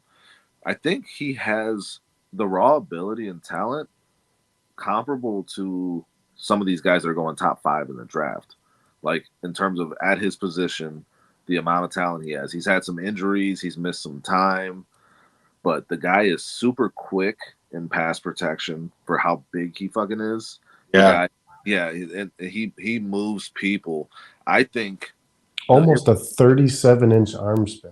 It would not be a reach for the Bears to take him at 9, because if you can coach him up and get that raw talent with a little more technique and a little more stability, this guy he could be an anchor on your left side. He's got the talent of comparable to like a Marvin Harrison Jr., honestly. Like, and let me just say, guys, his 40 and his broad jump, I believe, were the highest at the left tackle position in the conference. Athletic dude too for his size, yes. Broad jump is important because that shows burst. Whenever you look at like vertical, that's not so important. It's the broad jump that the coaches look at in terms of, can he fire off the line? Does he have that explosive power to push guys through? You know what I'm saying? So that's basically what they're looking at. Man, when I look at this guy, I think of like praying mantis, dude. You know, like you said, like his arms are like 36. I think he actually has the widest arm span. And now that's what I'm trying to tell you. When you guys bring the tape, and you guys see why I preach about keeping the distance away from your screen, because when I put my arms out, look, my arms are fully extended, boys. You can't even see where my hands are at. They're 39 inches. 39-inch freaking arms. Good Lord. And this guy's called a praying mantis. What am I called? Dikembe Mutombo? You know? So, like, seriously, it's crazy that when you see this guy, his explosion and pop, he's got, like, crazy pop, dude. I love the way this guy plays. He's so he's, like, intimidating, bro. And I love his attitude, man. He's got that great Georgia swag about him. Good freaking dude, man. I wouldn't mind having a Georgia Bulldog on our team. I'm not going to lie, boys. But to Brandon's point, I just don't know if it works in terms of where we could get him at and all that kind of stuff. You know what I mean? We'd have to be careful. I think he's a very high upside pick. So if you're taking him at 9, it's with the intention of this guy is going to be our project. We're going to make him Tyron Smith level of player with our coaching, right? Because he has all the physical tools that you need, that you salivate over at that position, man. Yeah. He's nasty. He's violent. Listen to this. Weight 340, 96 percentile. Hands 11 and 1/4, 94 percentile. Arm 36 and an eighth, 92 percentile. And wingspan 86 and 6/8 at 100 percentile. That's longer than mine. I don't understand that. Good He's Lord. got to have a really wide chest, is what it is. Yeah, that's I would crazy. rather take him over an Olu Fashanu. Yeah. And an 89 percentile in the broad jump, Brandon. So what I heard was, oh, that's awesome. Oh, that's great. Wow. That's very athletic, bro. That's yeah.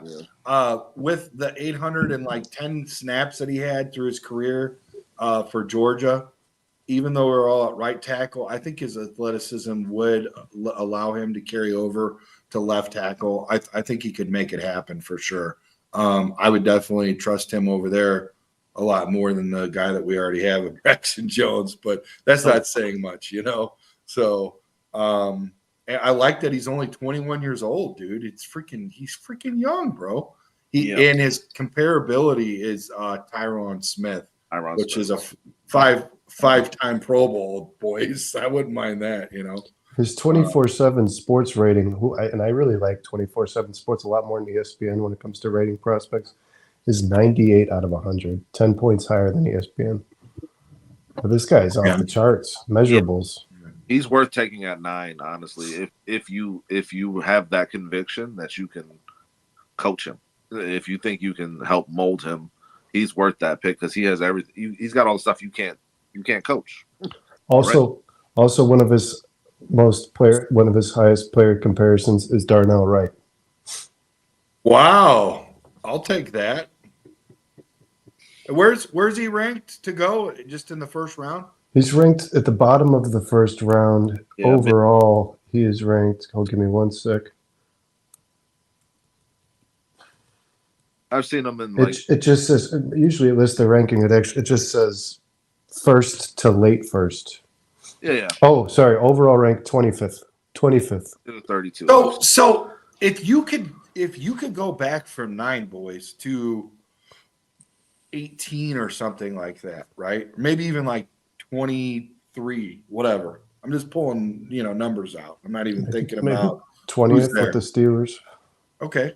So we go from 9 to 20, give the Steelers the weapon they need, whatever, who cares? You get a second rounder along with that, maybe, right? Maybe a third, a complimentary third or a fourth. Now you're thinking in terms of 3 draft picks for 1. You go get a boy like this at offensive line. Now you could still go get your edge and you could still go get your receiver because you guys know in the 3rd or 4th round, there's still good receivers there. Yeah, no doubt. The only thing that would concern me about that is his injury history is what's pushing him back. So you've mentioned that a few times, Trax, like no injury history, no. Yeah, we want that. Yeah, you feel Mims has missed time because of his injuries. It's similar to a Tyron Smith, So But correct me if I'm wrong. Maybe I glimpsed, maybe I didn't see it, right? I've seen a lot more tonight, boys, than I was last night. Those freaking craft beers got me under quick. But, dude, so check this out. I only saw like an ankle. That's all. Yeah, I didn't see anything that was like knees, back, like the Tevin Jenkins effect type, I'm like, I don't know. So I'm not saying that that's not something that they need to look at, but if he checks out, I might still be okay to roll the dice with this guy, man. He was also voted the team captain in 23. For Georgia, which I find to be tremendous. Georgia. I was just reading that. I mean, think about that. And the guy also played a lot more football than your average tackle because, they were in the postseason. But when you're talking about in terms of all of these ratings are based on the opposing players too, not the player themselves. So he played really good edge rushers. You know what I mean? He played talented players. Now, so I agree with Dustin. I don't know that because like we were talking about maybe taking him at 20th, he's ranked 28th. Or 25th. I don't think you're talking about a reach. I still think you're talking about a steal potentially. He might go higher than that though. What if there's always that guy that sneaks in, that teams if the injury history is what's bothering them, but skill set that's rare and elite, and teams can see that and they'll pounce on it earlier. Bro, I'll be right back, guys. Let me just tell. Oh, damn it, Brandon! I'm gonna read. we're going to get into a sponsorship now. We've got to do a pause for the cause because I want him. He needs to hear about the Tyler Guyton effect from Oklahoma and the connection that he have with Caleb. It's important. So let's get into. Let's whip one up really quick. Let's get into one. Let's go to TC, man. TC's World of Wonders, man. Okay, so for all your draft needs, we're getting ready to come up in a very interesting time. How many days away are we? Like 10, 9? 9 Today's tomorrow? 11 days, 10 days tomorrow. 10 days tomorrow, yeah. So one freaking Mitch Trubisky day, 10 days away from. So yeah, so if you are looking for somebody that you really want out of the draft, go to TC World of Wonders. This guy, he will serve it up. He'll get it to you within a week. I got mine within 5 days. It was crazy. No rush no rush order necessary. He rushes everything super fast. You've got a warranty on it. It gives you a 30-day money back guarantee. It's all authentic stitched, good quality products. I think it's like $45 to the door. No sales tax, no tax, no shipping cost. Really good deal. TCWorldsOfWonders.com, and just tell them that Brandon or Track sent you, and tell them that you're with CSP, and they'll hook you up, man, with our special deal there that we got at TC World of Wonders. So the next one we saved for you, Brandon, Mr. Nice haircut guy. Tyler Guyton. I totally just messed that up. Tyler Guyton out of Oklahoma, 6'7", 328. The reason why I gush over this guy is because the familiarity that he has with Caleb already and Spencer Rattler. This guy is a baller, man. He even spoke highly of him in one of his they had a presser. They were asking about him. And they asked him, like, hey, what was it like to play with Caleb? You know, all this and that. He's like, he's a baller. He's a great teammate. He loves us. You know, he's just the consummate professional. Blah blah blah. They said, would you play with? And before they could finish the question, he said, absolutely, hands down, I would love to play with Caleb. But man, this guy coming out of Texas, playing for Oklahoma. Tyler Guyton, 6'7", 328. What do you guys got to say about this guy? Yeah, another guy who's kind of in the position is Mims. He's projected, I think, 28th, so late first-round pick, so you have to do some maneuvering to get there. I will say this about him. I do like him. I did like him throughout the course of his career. I think he's obviously a talented player. His measurables, however, his combine went really poorly for him. So I do actually – I see him falling to the second round. I do. I don't think he'll be drafted in the first round. He didn't really do anything well at the combine. I don't know how much stock that has when it comes to an offensive tackle, but not great. But his NFL comparison is Spencer Brown. Okay. And he's projected an 87.7 overall. So not too far behind the guys that we've been talking about at the top of the list. His run block grade is low, really low. His pass block grade is an 80.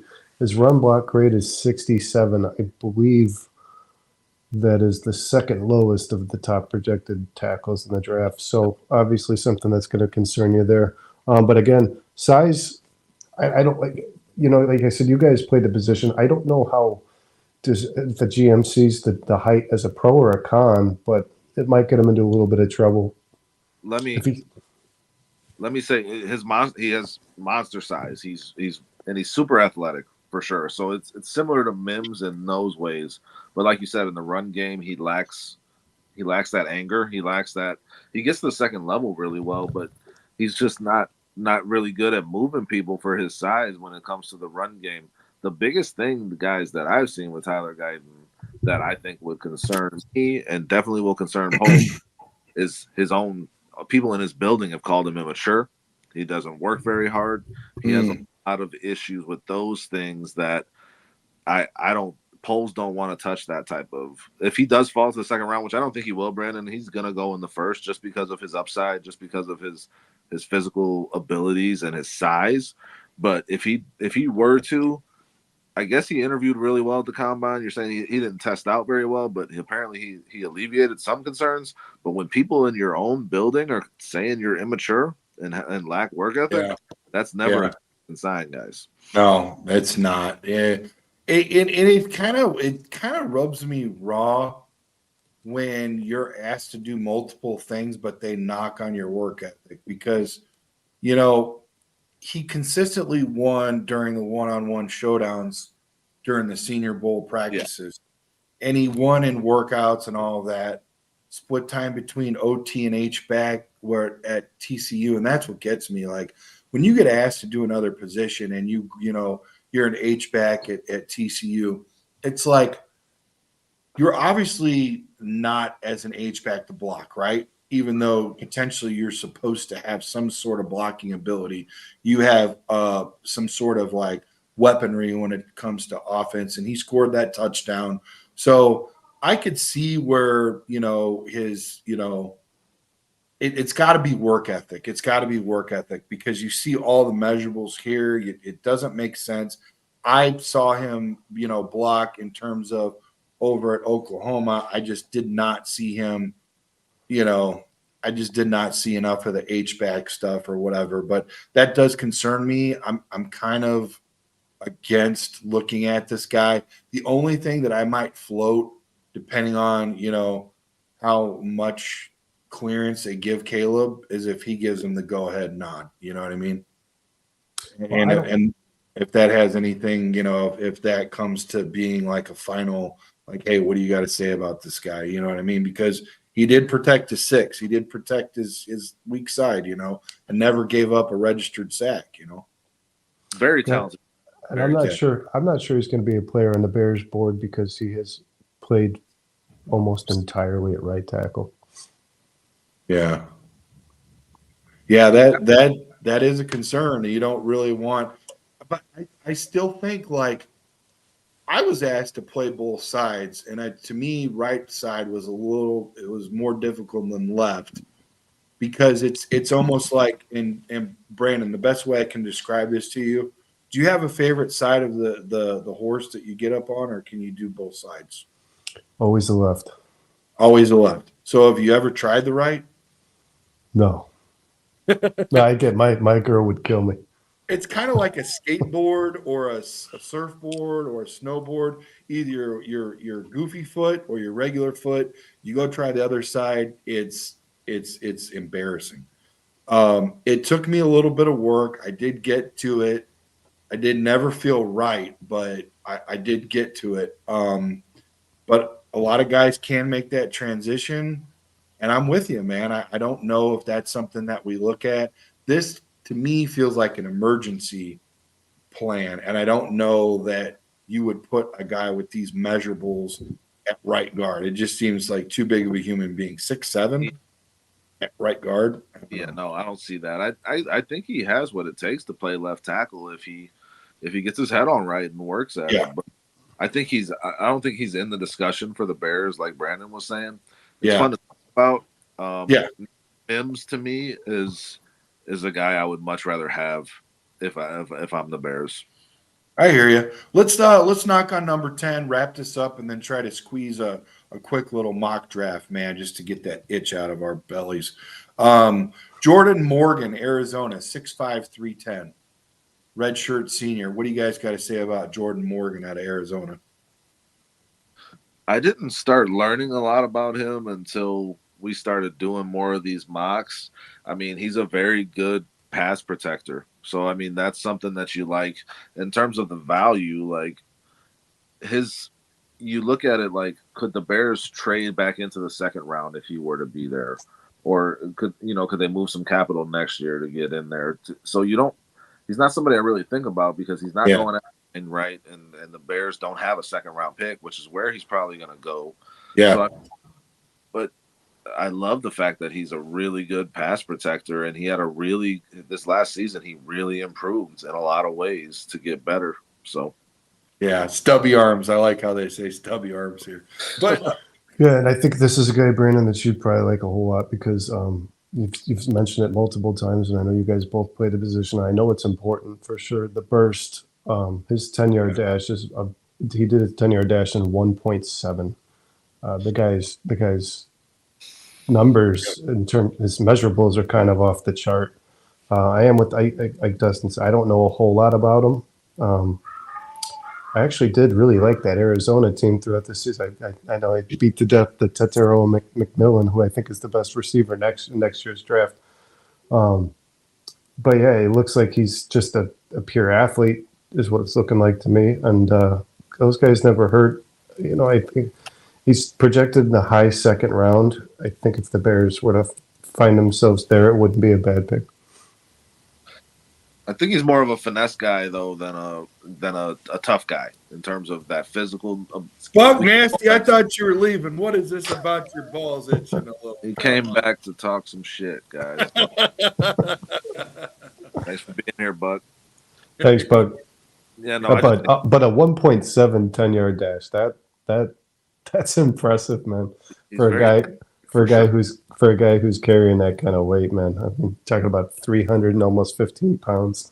He's kind of undersized though. If you're talking about these guys we've been talking about, 6'6" to 6'8", yeah, he's 6'5", 350 pounds. I mean, I got him at 6'4". I mean, I'm sure it's splitting hairs, but yeah, I never read into this at all, but I'm like, obviously, I'm looking at. He's got a mean look, man. The guy doesn't look real friendly. I'll say that. It makes a difference. It makes a difference when you look like that. Yeah. In terms of how he plays, though, it's more of the finesse, the dancing with the guys, like you were saying, tracks with Olu Fashanu versus, putting a guy in the dirt. Yeah, I mean, really, like, it just crazy, like, the way he just pancakes guys. It's one of the favorite ones of the bunch when I was watching, that's the one that you always look at in terms of, like, offensive lineman you want. Ultimately, that's, like, the highlight reel, in the opposite end where, like, you just get slammed and it's not your day, that's like a gangbang. It's just something you don't want to watch, and it hurts just to see you. And one thing I can say about him that I think will reflect well over his draft projections is that Arizona, they played really well as a unit. Really, really well as a unit. I think Fafita was one of the least pressured quarterbacks in college football, if I'm not mistaken, over last season. And I think he's now projected to be like a top 10 quarterback next year as well. So I know that Morgan, in terms of like the unit play, which you guys stressed earlier how important that is, I know that's something he'd probably get his head around pretty quickly. All right, that would be great. This is something where, I just saw something, though. Here's the deal with this one, Dustin. They also do say that he potentially could go to the third round. And if we could somehow scrape together that, I would be interested in that. That would be something that could make sense. That would be a steal. I would getting him in the third round would be amazing, and I would pounce on it. We've pounced on him in a couple of the mocks that we've done in that second round when we've gotten some extra picks at like that 34 to 30 to 40 range. So I mean, he's usually gone by then in these mocks we do. I see his pro comparison as Taylor Decker, which isn't bad. Taylor Decker was a solid tackle in the NFL. So I mean, like, if you're getting that in the third round, you should feel pretty fucking happy about that. Well, guys, this kid's also, which is mind blowing. This kid's played 2,400 snaps at tackle. That's impressive. That's amazing. That is amazing. He's a technician at that position for sure. It's a lot of work. Yep. In terms of a carpenter, I don't even know if I've hit 2,400 nails in my career. So. Yeah, that's substantially higher than all the other prospects we've talked about. Yeah. The 10,000 hours mantra, right? Like, to be an expert at something, you need to put in the work. So he's got a jump in that regard, and every day is a new opportunity to hit a nail track. So build right. Make sure you hit the ones that are metal and not your fingernails. Those hurt. Hey, boys. So we're not going to trade with the ops. We're getting right into it. Right. We got the 2nd, 36th, 40th, 67th, and then next year, those are always impressive and sexy.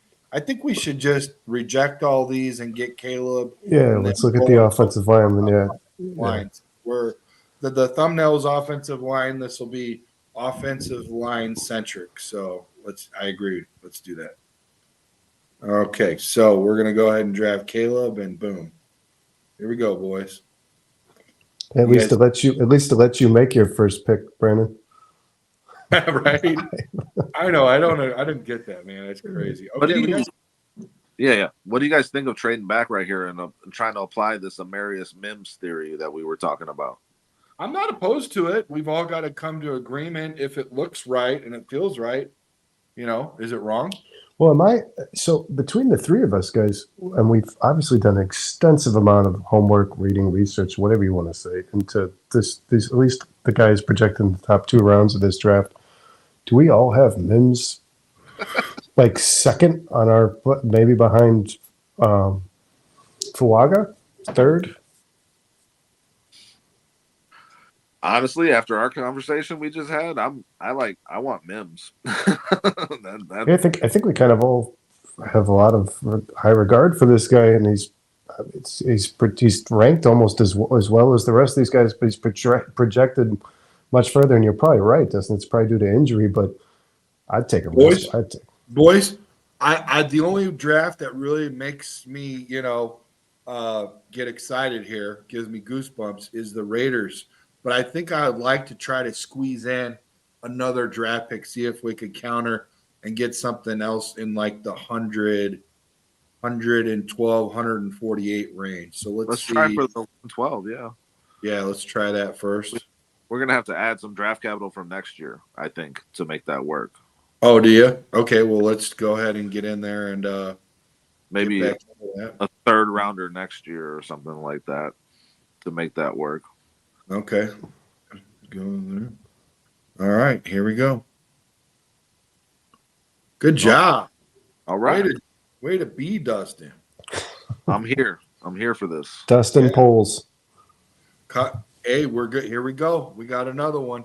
But, hey, let's be careful, right? We want to make sure that we get an offensive lineman. Yeah, we're trading awfully far back there. Dustin Poles sounds like the worst job at the strip club. I don't see. Yeah. Dusty Poles. Yeah, I don't see nothing here. The only thing where we could take that 2025 out and then enter in with a different draft pick. Let's go for their third rounder or second rounder this year. How about 52? All right. Well, then we're going to have to offer a second next year, I think. Maybe. Let's see. Let's try. Yeah. Oh. Try maybe. You called it. Yeah. Try maybe we're offering a fourth rounder next year. See if they do it. Okay. Take that off. Put that on. And then a fourth.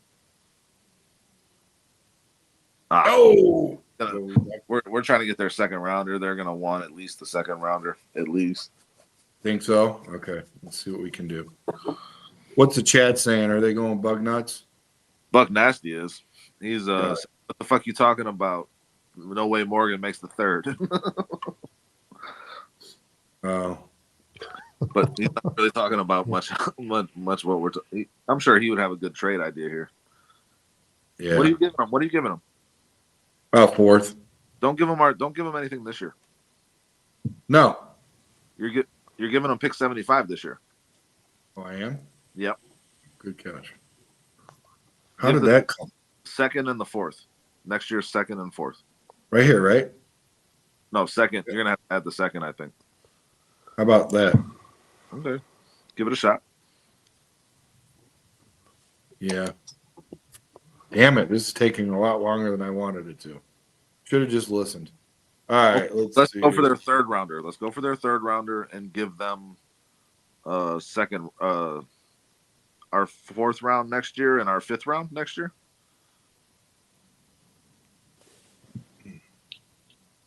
No, that's not their third rounder, is it? No, pick 52. We got it's the pick after their 52. Oh, we got their second rounder. Yeah, that's what we wanted, right?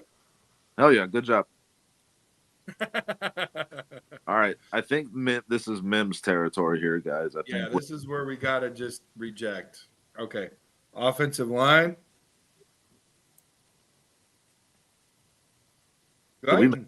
He just went, guys. He went. Fuck.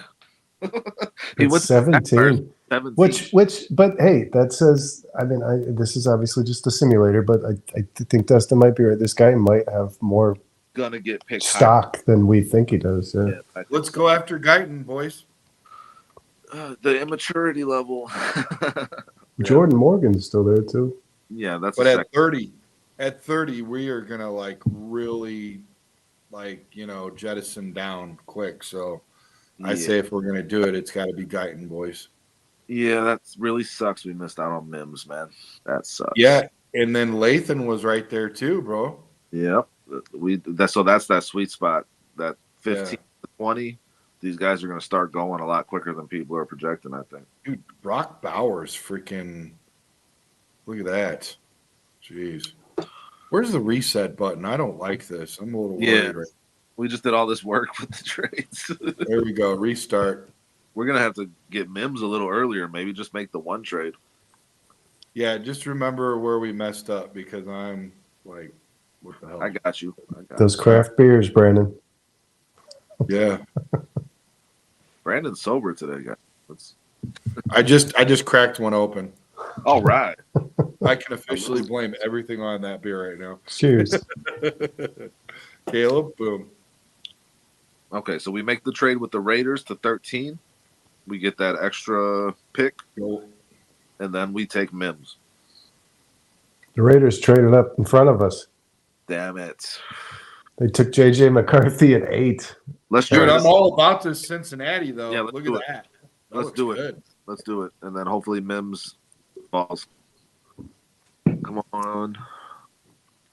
Big money, big money, big There money. he is. 14th. He just keeps going higher. He just keeps going higher. Are they listening to us? Yeah, bro. Buck is saying Powers Johnson if you're tackling. Latham's there. Latham. He's a right tackle, though. He's not our. Huh? No, but they had talked about how athletic he is. He can go to left tackle. I would say that, dude, this is it right here. You look at all these other ones. There's no way because look, now you're dropping down to freaking Guyton, dude. Well, I think even if Lathan isn't projected as a long-term starter at left tackle, he's probably better than Braxton Jones at the position. Oh yeah, hands down, dude, for sure. Yep, I'm good with it. I hate it. Moving on. You just keep dusting those stripper poles over there. Just keep dusting. My fucking job, Brandon. Hey, by the way, guys, we have to have so many like clean words in order to keep it. Oh, yeah. It's first I'm hearing. No, usually when Buck Nasty enters the building, we all kind of lower our standards. You know what I mean? So, well, he's here in spirit. He's in the chat. Like, I don't think I've ever cursed on this podcast. No, you're good. You're clean. You're like Mother Teresa. Yeah, a little different. There you go.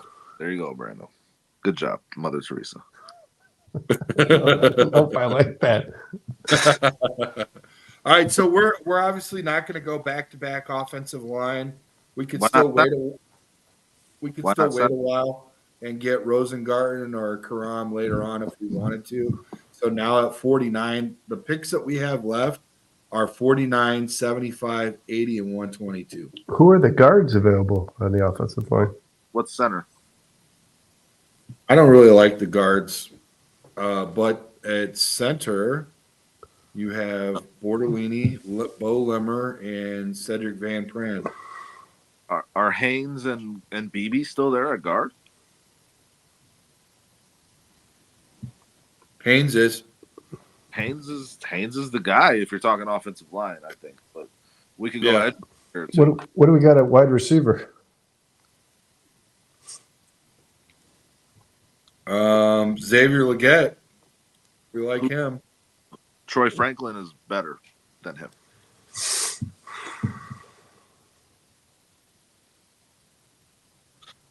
Troy Franklin is better than Xavier Leggett. 6'1", 902. This guy's athletic. Yeah, and he's got size too, and he's got speed. Like, yeah, I like Troy Franklin a lot. He's 175 pounds at 6'1". He's a little guy. Yeah, that's what it says. Light frame and leaner build may be nearly maxed out with mass. Can impact his timing at press. It's kind of like a Tank Dell player. We could wait on receiver because if we're not sold on Leggett, which a 9.9 Raz, man. Woo. I just think Leggett is 221. Good Lord. Yeah, he reminds me of Debo Samuel a little bit, I think, in terms of the way he plays. It's a big frame. Buck is asking, what about at edge?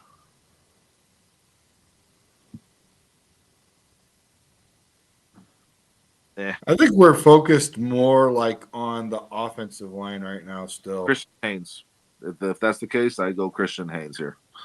And then go try to get Van Pran Granger with that 3rd round pick. Okay. That would be interesting, guys, if the Bears drafted Caleb Williams and then just went entirely offensive line for the remainder of the draft. It would. I mean, Christian Haynes, again, I've said this multiple times. I'll say it again. He's better than Nate Davis today, in my mind. When's our next pick, Trex? 75. Coming up. Yeah, 75 and 80. So prepared to get another offer thrown at us here in a little bit, I think.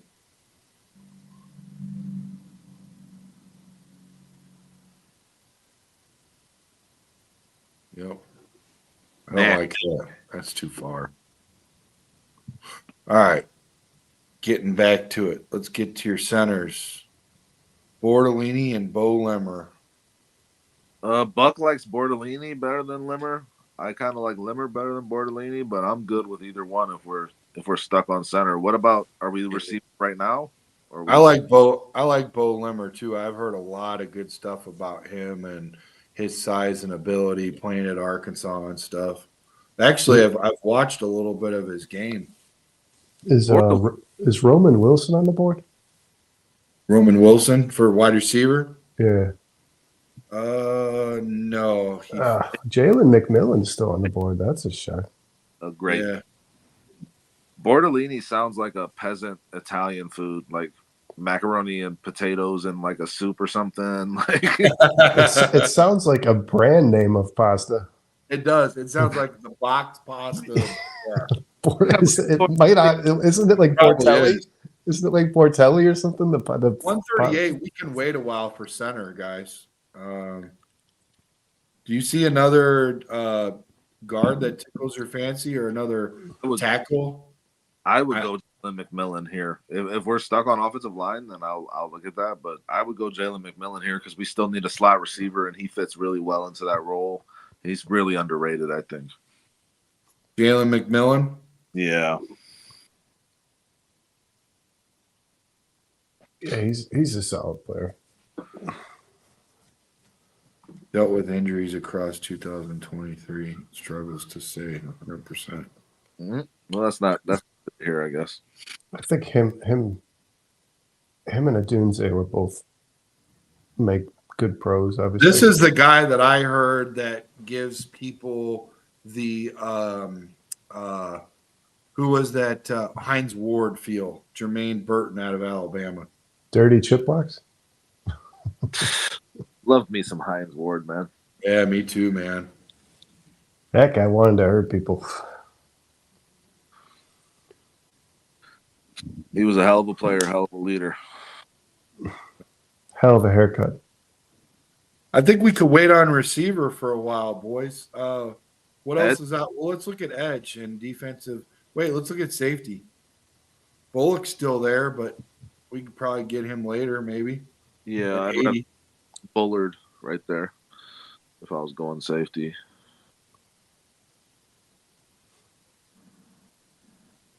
A little short. Do we look at edge? Yeah, let's look at edge. Dorless. We like him, right? We like Yeah. Dorless. Yeah, I like Dorless. It would be a good pick, solidifying that other defensive end spot. And yeah, let's get him. Yeah. How big is Dorless? He's a big boy, I thought. So big we picked him up. Sorry. All right, let's get back to this. Where do you guys want to look at next? I think it's center or wide receiver, man. Let's go look at Brandon's wide receivers. See if there's anybody that jumps off the screen. McMillan's still on the board? Still there. Yeah. I don't think we get that. It would definitely have to be Bo Limmer, which is okay. I'm okay with that. Or we could get our Hunter North. we could get our wide receiver now and go get our center after at 122. So let's go. I think McMillan is a bit of a steal here. Okay. All right, let's get him. I like this draft. I really like it. Me too, man. I mean, we're taking care of the first 2 picks after Caleb, offensive line, boys. We're still getting a third offensive lineman, an edge, a receiver.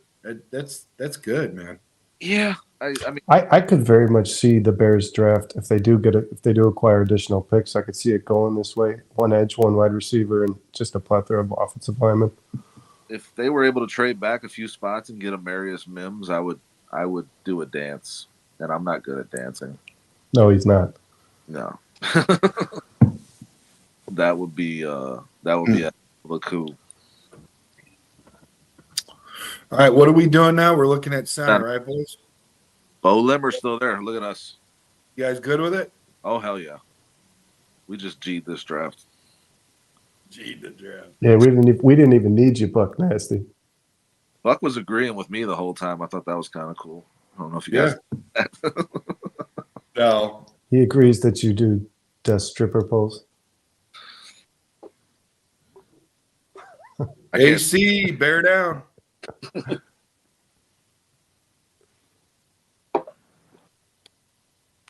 Out of sight, out of mind, Brandon.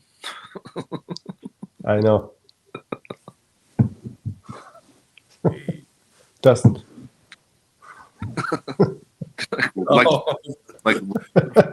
Sorry, Brandon. No, it's all good. Our commenters are more important than my face. Howdy, neighbor.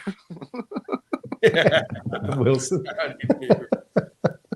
Look at that, boys. We got it in. Look at that. We got our freaking. That's so cool. Did you just draft Brendan Rice without us? No. Okay. No, I wish. That is one shady move I try to do. No, I think we're all done, yeah? Yeah, That's a solid draft. 6. And we see, here's the deal. This is what I'm talking about, fellas. The power of the 9th pick gave us 2 extra, and we did it in such a way that, we didn't do it the right way the first time. We came back. We learned from our mistakes, We addressed every need, but I agree with Dustin. And I believe, where do we take J.C. Latham? 18. I think Mims will be there for the Bears if they actually got to the 18th pick. I don't like Latham if you're talking about for the Bears, to be honest. I mean, you can see how he could potentially project, but I think he's a right tackle. So it's like, is that a thing of Darnell Wright can move over? I mean, you're putting Latham there? I don't know. Like, it's just seems like we're playing with 2 right shoes. But Latham is the guy that has the starts at left tackle during special teams. So it's not like he can't do it. You know what I mean? And in terms of Mims, the only thing that knocked me on Mims was all of his injury concerns. He had several injury concerns. Not that I didn't think he could get over them, but there was more than one. So that's something to look at for sure.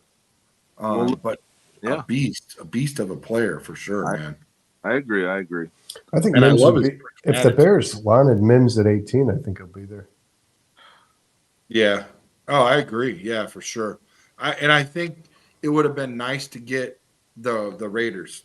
The Raiders was more of a sweet spot than 18, Yeah. And that would have been where we definitely could have got Mims, boys. We got 6 picks here, and I think we got 6 starters, guys. 6 starters out picks, right? Yeah. Yeah, Caleb's a starter, Latham's a starter, Haynes starter, Doris a starter. McMillan. I don't know about him, but you guys know him. He's your slot receiver. He's your slot. Bo Limmers definitely. Well, see, How here's how big is Brandon Dorless? Dorless. Yeah, is he more 283. Yeah, he's okay? So he could add 10 pounds and be a for sure defensive end. Stand up 7 technique. Yeah. that's 10 pounds. You're moving him to tackle, man. Like he's already big enough to play that 4-3 defensive end.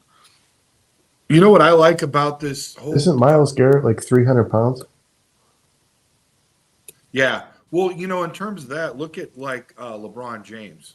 He's 6'8" and he's like 280. He don't look like he's 280, but muscle weighs more than fat, and he is a big, muscular, tall man. All the way around. So you look at Miles Garrett and you're like easily 300 plus. You know what I mean? I think he could tip the scale over 300. I mean, I don't think he's prototypical. Like he's bigger than but Guys, guys, just a 6'4", 271. Miles Garrett. Yeah. Miles is okay. Yeah, a lot of muscle, but Dorless is right in that range that you would want. That's like the max you would want that defensive end to be in terms of weight.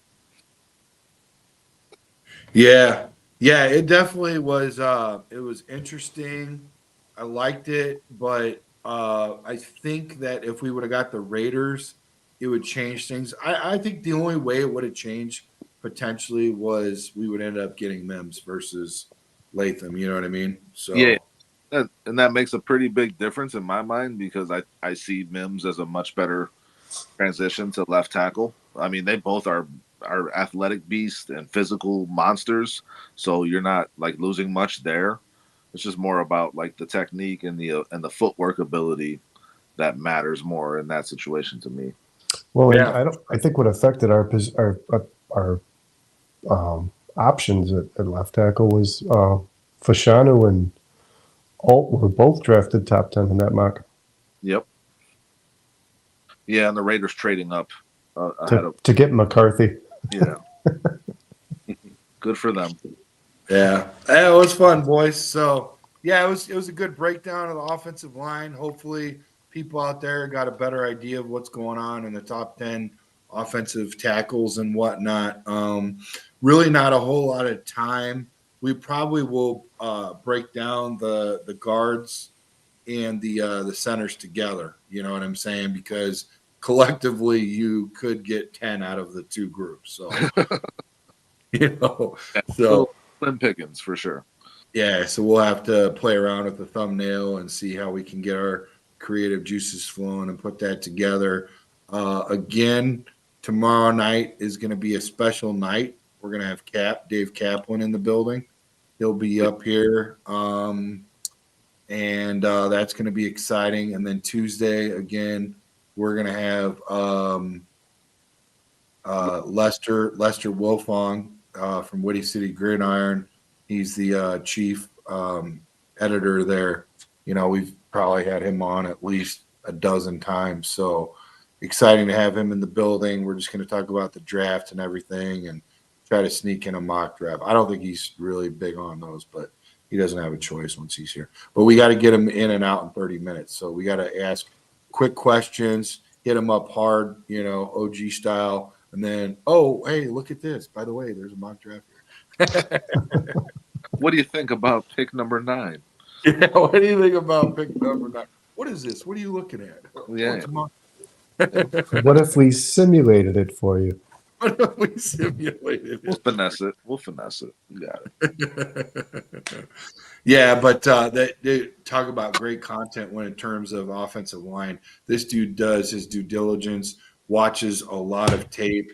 He played basketball and offensive line at the college level. He knows what he's talking about in terms of X's and O's, and he's not as old as a dinosaur. So he's got some newer, eyes on it. So it'll be exciting to have him in the building. Usually he'll come in with another guy or Jacob Infante, follows up. But I think Jacob wants us to hit him up after the draft. He's so damn busy with all that. So he's actually a classmate of Michael's. He's really excited to hear that Michael's on our team. So cool. we knew that we got lucky, and along with all you guys, but we needed that one young brain in the building. You know what I mean? So it's Shout out, cool. does a great job. Yeah, he does a really good job. I'm excited to see what he's going to do in the future in terms of the betting and that and the fantasy. You know what I mean? So Yeah. now Tuesday would be a little different. We were supposed to run the bets, and all of that, but obviously we're going to clear the path for Jacob, or not Jacob, Lester. So yeah, he comes in, and then hopefully that'll be it for a little bit as far as terms of getting guests and stuff. Although I did reach out to a lot of people, so if they want to have it done on Wednesday, Thursday, Friday, Saturday, we might get really busy really fast. So it just puts a lot of heat on me once I do this. So I think I reached out to like 27 freaking Bears today and some other guys. So yeah, man, it's gonna be a good year, boys. Hell yeah. Is there anything you guys want to close with? Is there anything that I forgot that you guys might want to touch on, or anything coming up? I think it's worth a mention, guys, that Shotei Imanaga is now 3 starts in the MLB without any earned runs. Pretty cool to see. Oh yeah, We got the Japanese pitcher that not everybody was running after in the off yeah, season. So. yeah. Yeah. Did you know that he was going to be any of this when we got him, or was it like even the numbers as far as like his salary? It was when you saw that we were like, oh, this might be the real deal here. I think they got him at a great price, and I know he pitched in the World Championship, and he I think he came in as a reliever, and he shut United States down when Japan won the championship. So I mean, I was excited for him to be a Cub. I didn't think they were going to let him go as long as he has, because I think he's hit 2 games out of 3 starts where he's played over 5 innings. But no, he's surprised me, man.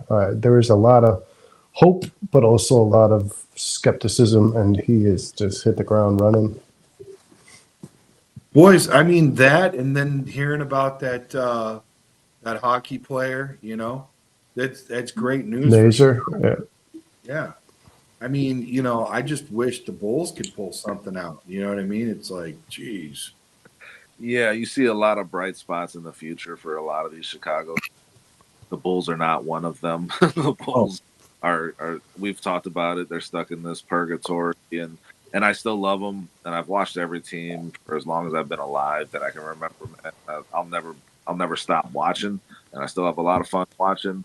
One thing that I will say, guys, I feel like the just the greatness and the commitment and the dedication of a DeMar DeRozan goes overlooked in Chicago. Yeah, Hall of Fame. Right, and I don't know, and that's possible, but I'm just more like Hall of Fame Chicago guy. He wants to be here. He said it.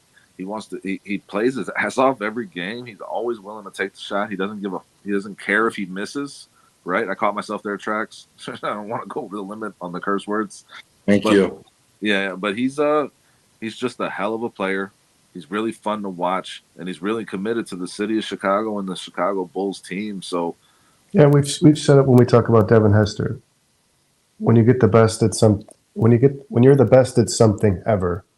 I mean, DeMar DeRozan might be the best mid-range shooter that ever played in the NBA.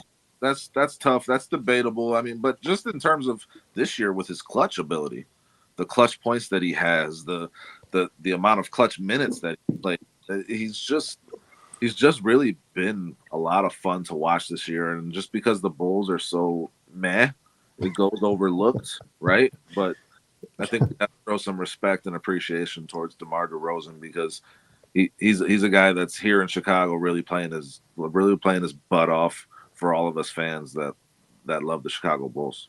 You guys that like embody the Chicago style blue collar, hard work ethic in terms of basketball is him and Drummond. Those are the 2 guys that I would say if you have young guys coming in, like pay attention to what these 2 guys are doing. Work hard, like these guys work hard, and you're going to play good, and I also look at them as like team players, like not just I'm going to go get mine, like I'm just going to go get my points, I'm going to go get my sweet spot. Like what they do, it like helps out the whole team. You know what I'm trying to say to you? Oh yeah. And DeMar has played harder on defense since coming here, and he still will get his 4 or 5 assists a game, and he's a great leader of the team. Another guy I would throw in there with those two guys you just mentioned is Alex Caruso. That guy is on the floor. Oh, dude. There's a loose ball. He was limping around today. He messed up his foot to start the game, but he's still jumping in passing lanes and diving on the ground, and he's going to shoot the open shot there, and he's a hell of a leader, hell of a player too. He really embodies what you're talking about, Trax. Well, if we could put these guys on our next show for the food show, that'd be interesting to put them as who is the chicken wing, who is the mozzarella stick. You know what I mean? I think Drummond will eat it all. I'm gonna eat it all. Yeah. Drummond kind of has the drum in the name too, so you got a little bit to play with there in terms of the chicken. Nah, I'm a flat guy. I'm a flat guy. Yeah. Maybe that's the next. What do you call it? Pole. Do it. Pole. Yeah. Flat or drum. Maybe that's the next dusty pole that we ride. Well played. But no, seriously though, like we've got to do more of these polls, man. They love them. Everybody was riding the pole the other day. It was like over 100 people. I mean, you had the people, and it was getting a little intense in there. Like people were really like, blue cheese ranch, mofo. I was just like, wow, really? And then then there was a few naked in there, but I mean, it was over 100 people. It made some serious activity, man. So we got to come up. You guys got any of them? Anybody that's listening in our staff? Probably not.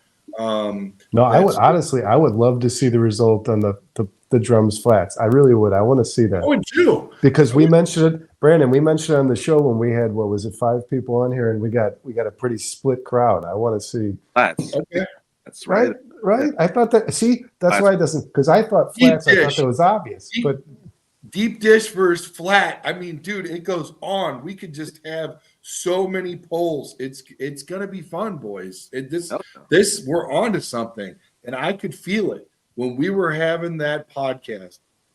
I know for a fact there's gonna be more people following those people.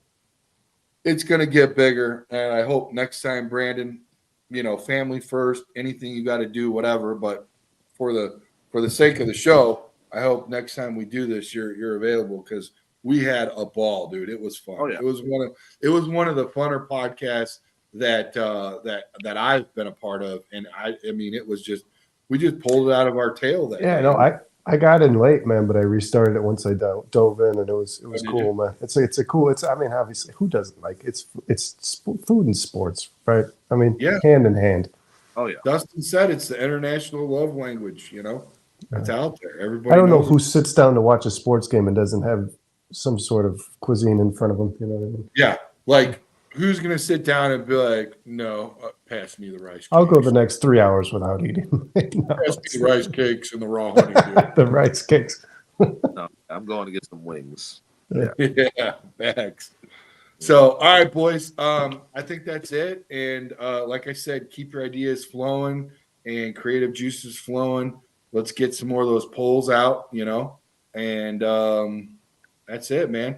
Everybody have a great rest of the weekend, what's left of it, and have a great work week. Thank God it's Monday tomorrow. Thank God the weather's nice and warm. And again, be a friend, tell everybody about who we are, and hit that subscribe button, hit that like button, and smash that notification bell. Tell everybody about us, and that way you don't miss any of our upcoming content. We got a lot coming. These boys have a lot of ideas, man. It's good. It's good stuff. We got a lot along the way. Yeah, guys, and show David Kaplan your love tomorrow. Yeah, let's get a really good turnout for Dave Cap, man.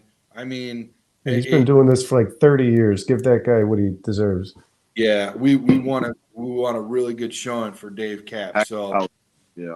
let's pack the house, man. Let's make it one of the best shows. And then when I send it off to him, he can be like, "Oh, those are respectable numbers." So yeah, it'll be fun. I'm not even sure if he sounds like that. But hey, dude, listen, I did ask him if I could ask him a question that's dating back to when he had hair, and he was cool with it. So I think it's going to be a fun show. Oh, hey, Brandon, I have a question for you. He What's does up? on their their ESPN 1000 morning show. Shay, Yes. the producer, always does a segment called "Shot or No Shot." Can I ask him a question that fast, or is that like some kind of copy? Is there some kind of issue with that? No, I don't think there's an issue with Okay, that. I'm giving him Yeah. a shot or no shot. He actually he had to go to his board or his boss and ask if he could get on here, and they're like, I think they Conflict hit of the search interest there. engine and nothing came up, and they're like, yeah, you're good, you know, because there's so many Chicago sports podcasts out there, not with just our name, but you got to be like The CHGO's obviously number one in the search engine. You know, we're a bit down, we're climbing a little bit, but you know, we're not on the radar to take us serious. To be like, no, absolutely not, Dave. There's some serious competition. Don't come in tomorrow. You know. but this is the Chicago sports podcast, guys. Oh yeah, we love it. You know. Imagine that though, David Kaplan going to his bosses to get it cleared to come on our damn show. What a gent! Like to even just take those steps, right? To even, it's just really respectable, man. That's awesome. It's respectable that he doesn't want to lose his job. Well, it's respectable that he took that time out of his life for to join our show. Yeah. I see that in too. No, absolutely, no questions asked, man. It's an honor. Like, listen, Oh yeah, he's got a million other things to do, just like the people that are watching us right now. You know that we really appreciate. They got a million other things that they could do, but they're in here watching us. You know, so and that's we why love you guys. Yep. Yep, we love you guys. So go Latham. All right, guys. You guys have a good night. Chi-town up, bear down. Thank you, Trex. Have a good night. Hang on one second, guys.